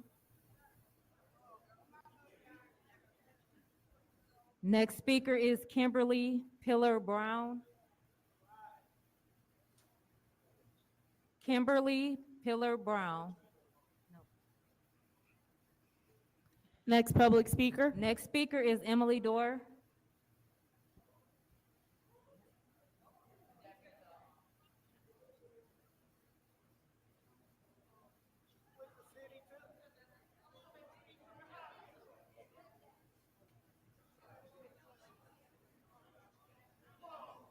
Good evening, Council. I'm here to talk about the budget. Basically, it's a new day. Now done speaking. It is now time for a council response. Okay, Council members let's get who to. wish Okay. Okay, we gotta get to the riot. Before we have lost violation. The government wants to give us a check for 29. Mayor, the fine should do is say, "Oh, it's not." Okay. We broke Flint, and we're gonna begin to fix it with good faith in a check, cashier's check, guaranteed funds for 29.5 million. I will not vote to put this on the back of the residents. Not ever. Oh, it's not. But we'll get a second Not round Reed. because Thanks they're for coming asking us to through. vote for it, and hopefully, Is there they'll forgive anyone it. else who wishes to have the floor in the first round of discussion? I ain't gonna be up here much longer. Is there any councilwoman in the 4th Ward? You have the floor. Through you to the city attorney. Mr. Attorney, could you explain to us what the consequences would be if we do not have the ability to apply for this money? Well, a couple things to know. If this resolution were not passed, the city would not be in line for consideration with the state of Michigan for this drinking water state revolving fund. Sir and ma'am, you cannot approach our attorney. You need to have a seat. Go ahead. Go ahead and continue. Continue. Without passing this resolution, the state would still be bound by the terms and conditions of the administrative consent order, meaning the city of Flint would have to pay for these 2 major improvements to the drinking water system out of its own pocket. So, Mr. City Attorney, if we do not apply for these funds, and that's all this is an application, correct? That's correct. This doesn't mean the city is guaranteed this loan from the state of Michigan. And if the state of Michigan does grant this loan to the city of Flint, it does not. Excuse me. You must sit down. Point of order. And there you have it.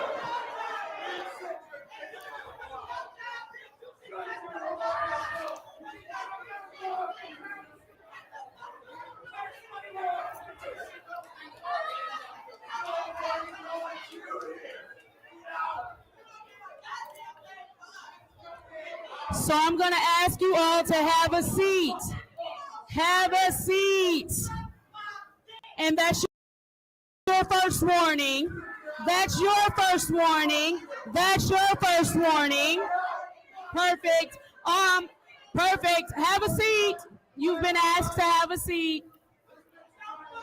You've been asked to have a seat.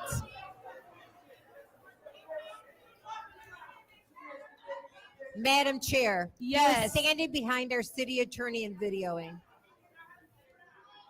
I'm sorry, I didn't hear what you said. He was standing behind the city That's attorney fine. videoing. I got it. I got it. You cannot video behind. Ma'am, you are removed from this meeting.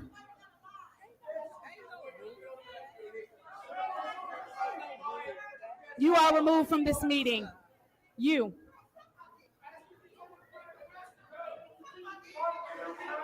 Ma'am in the brown shirt, do not obstruct the officer. Do not obstruct the officer. Point of order. Point of order.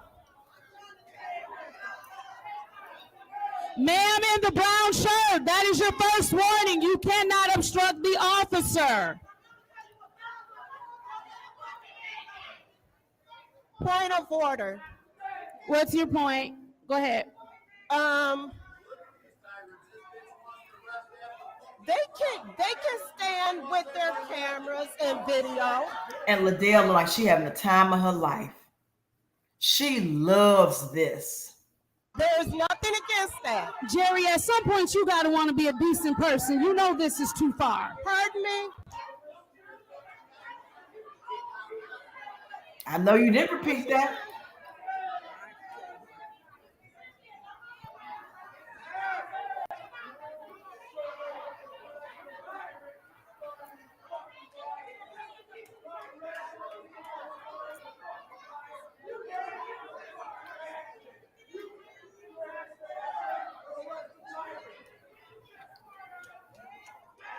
Turn the badges in, arrest the fucking tyrant!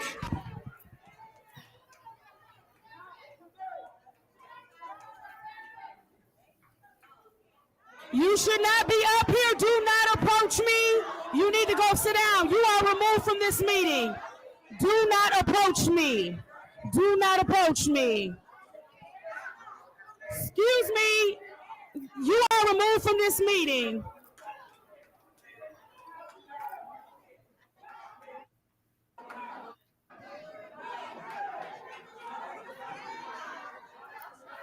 Excuse me, officers. Officers, she is approaching me in a threatening manner. She is approaching me in a threatening manner. Crazy ass Karen.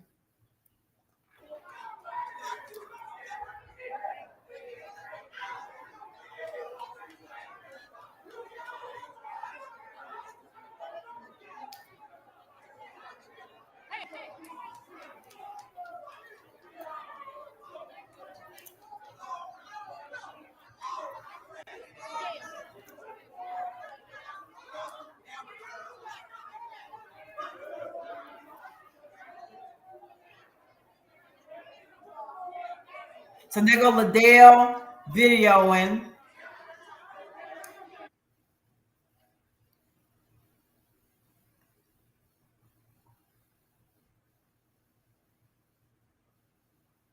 All right.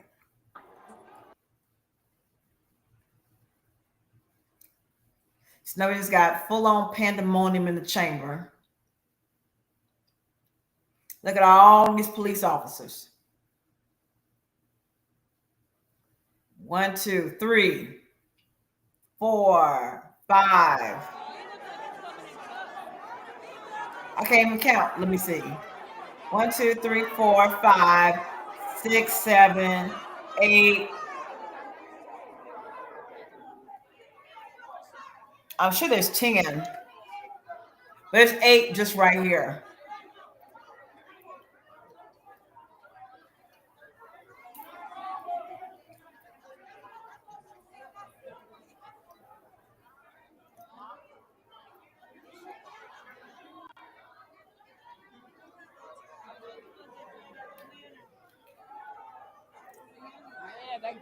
right there. She did it.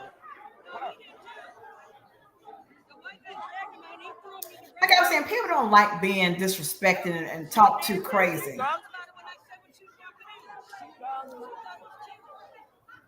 And because of Candace talking to that lady, it was the catalyst for all this jumping off. But again, they feed off of Liddell's energy.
So Dennis is here running interference, trying to make sure that nothing pops off.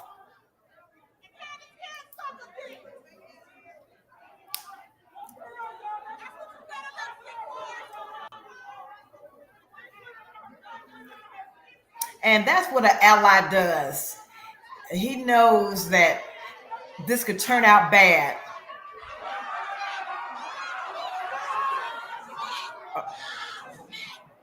Oh, they fighting. I ain't know it was fighting.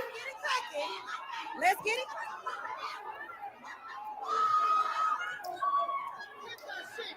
What had happened? Hold on.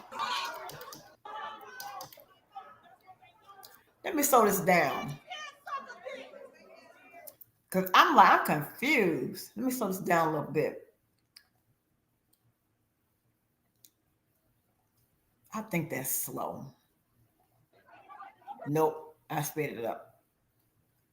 Dang it. Okay, let me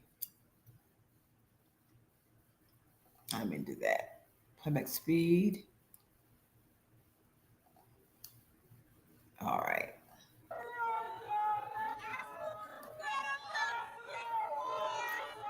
So something going on over here.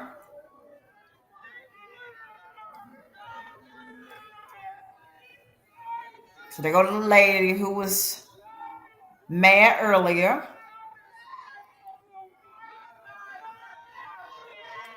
Okay, they go Art Woodson. They're pushing Art.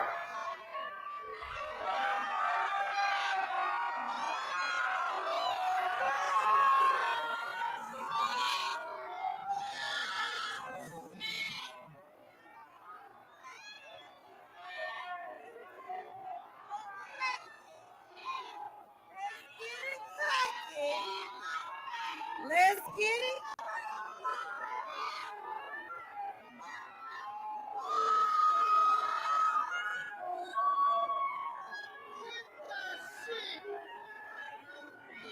So here go. Is this Art over here?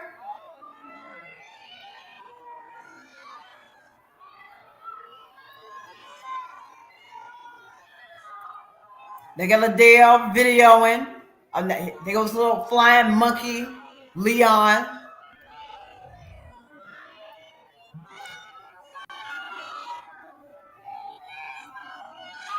And Liddell over there talking shit.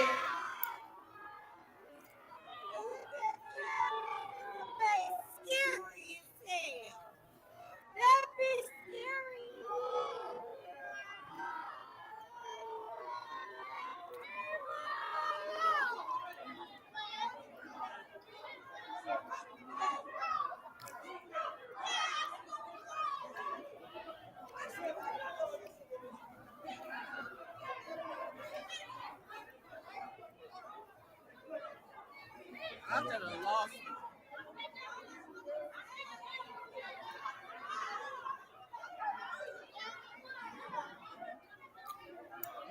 Look at all these cops.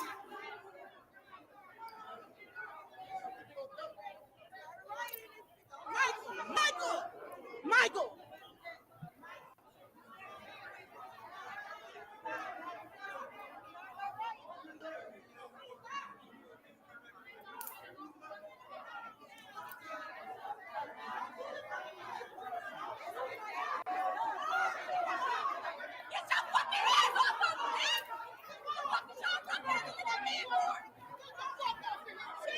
Oh Lord, what's happening?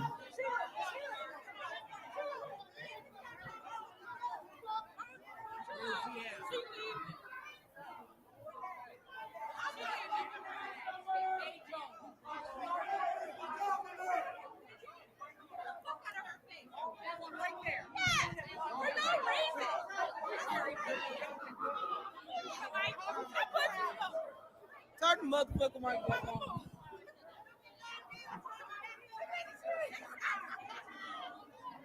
Excuse me, I'm sorry, I'm trying to get through here.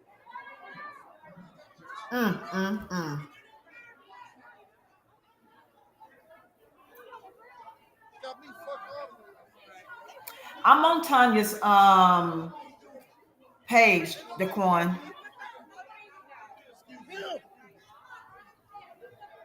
That's all right. That nigga felt me too. You felt what it is. You felt what it is.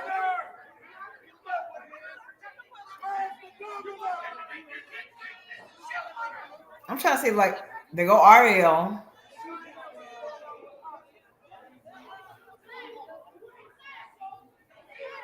Oh, what Liddell? Now Liddell scared, need to be escorted out. They go Judy, long titty ass.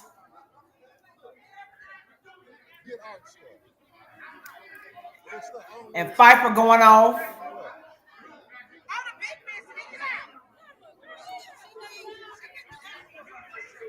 As I was saying, that's being an ally.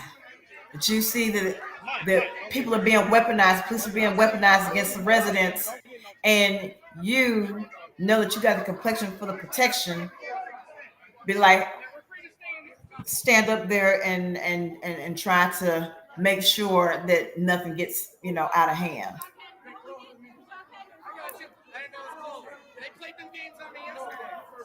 That's what being an ally is. That's allyship.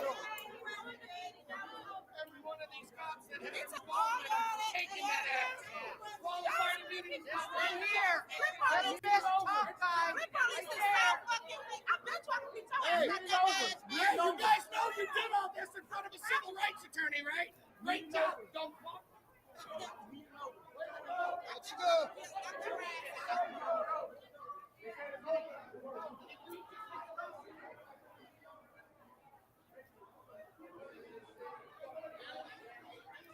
Say, is anything else interesting happening?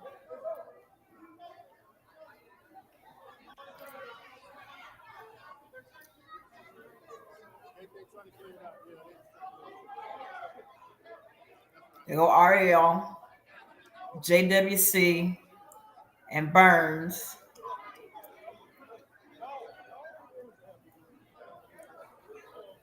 We got 1, 2, 3, maybe 4, 5, 6, 7, 8, 9, 10, 11, 12.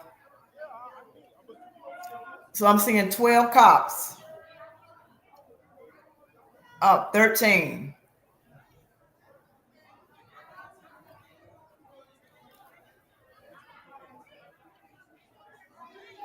So about 13 cops from Liddell. Oh, okay. Hold on. Let me.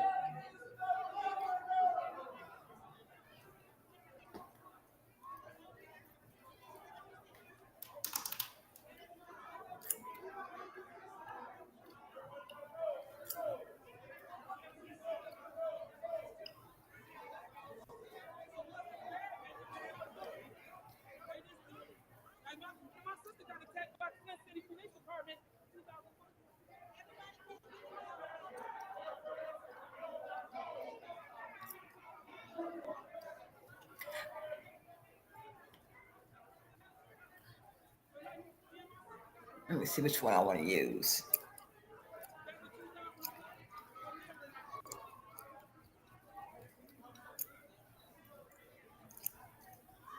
All right, so with that riot, let me see, replace this one.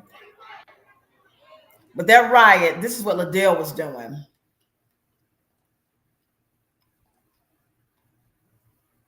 Uh-oh.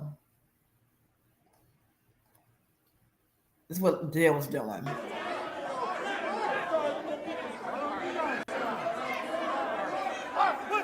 So she's saying, this is what you asked for right here. This is what you asked for. This is what you asked for.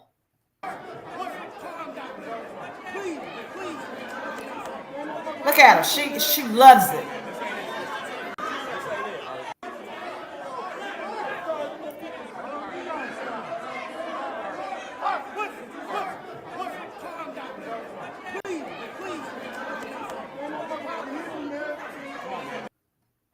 And let me see. Handcuff.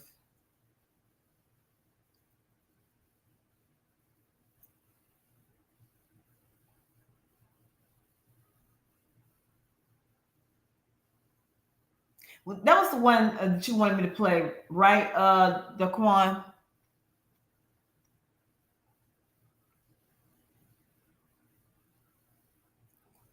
Liddell Lewis verbally assaults colleague in parking garage.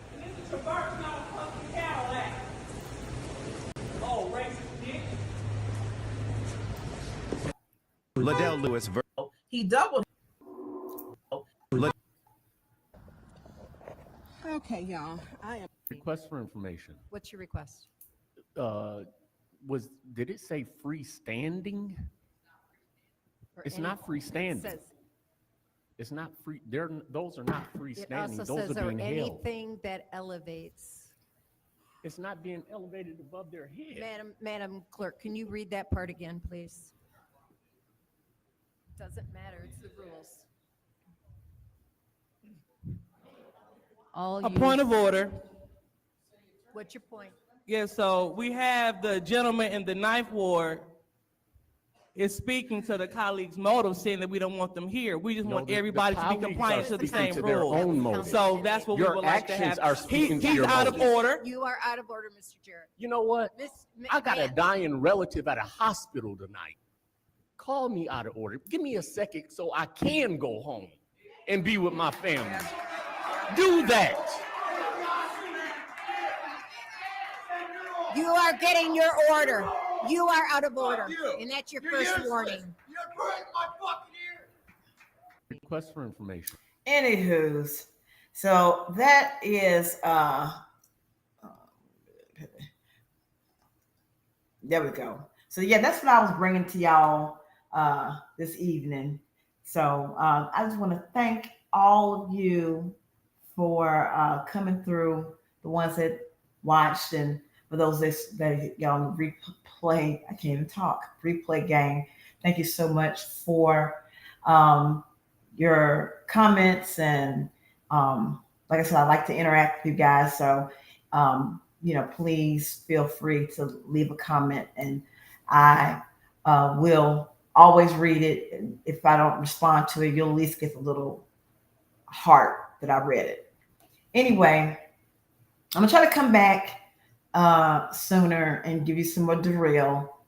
I just been kind of with him right now. So anyway, you guys have a wonderful weekend.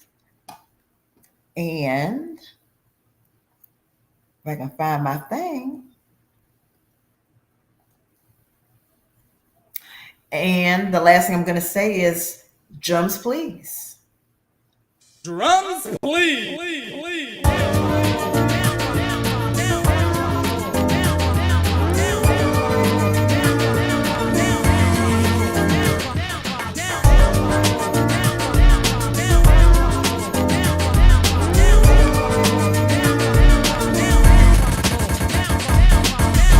Ladies and gentlemen, we have had a great time tonight.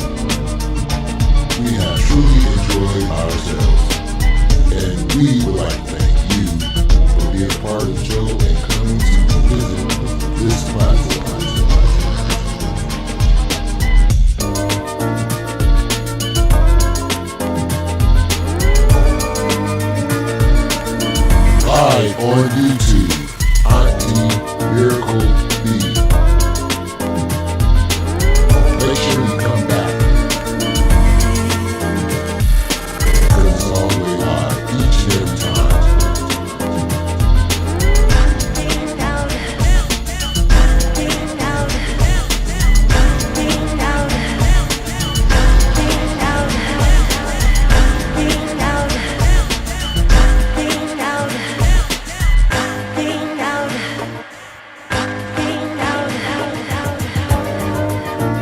iTunes.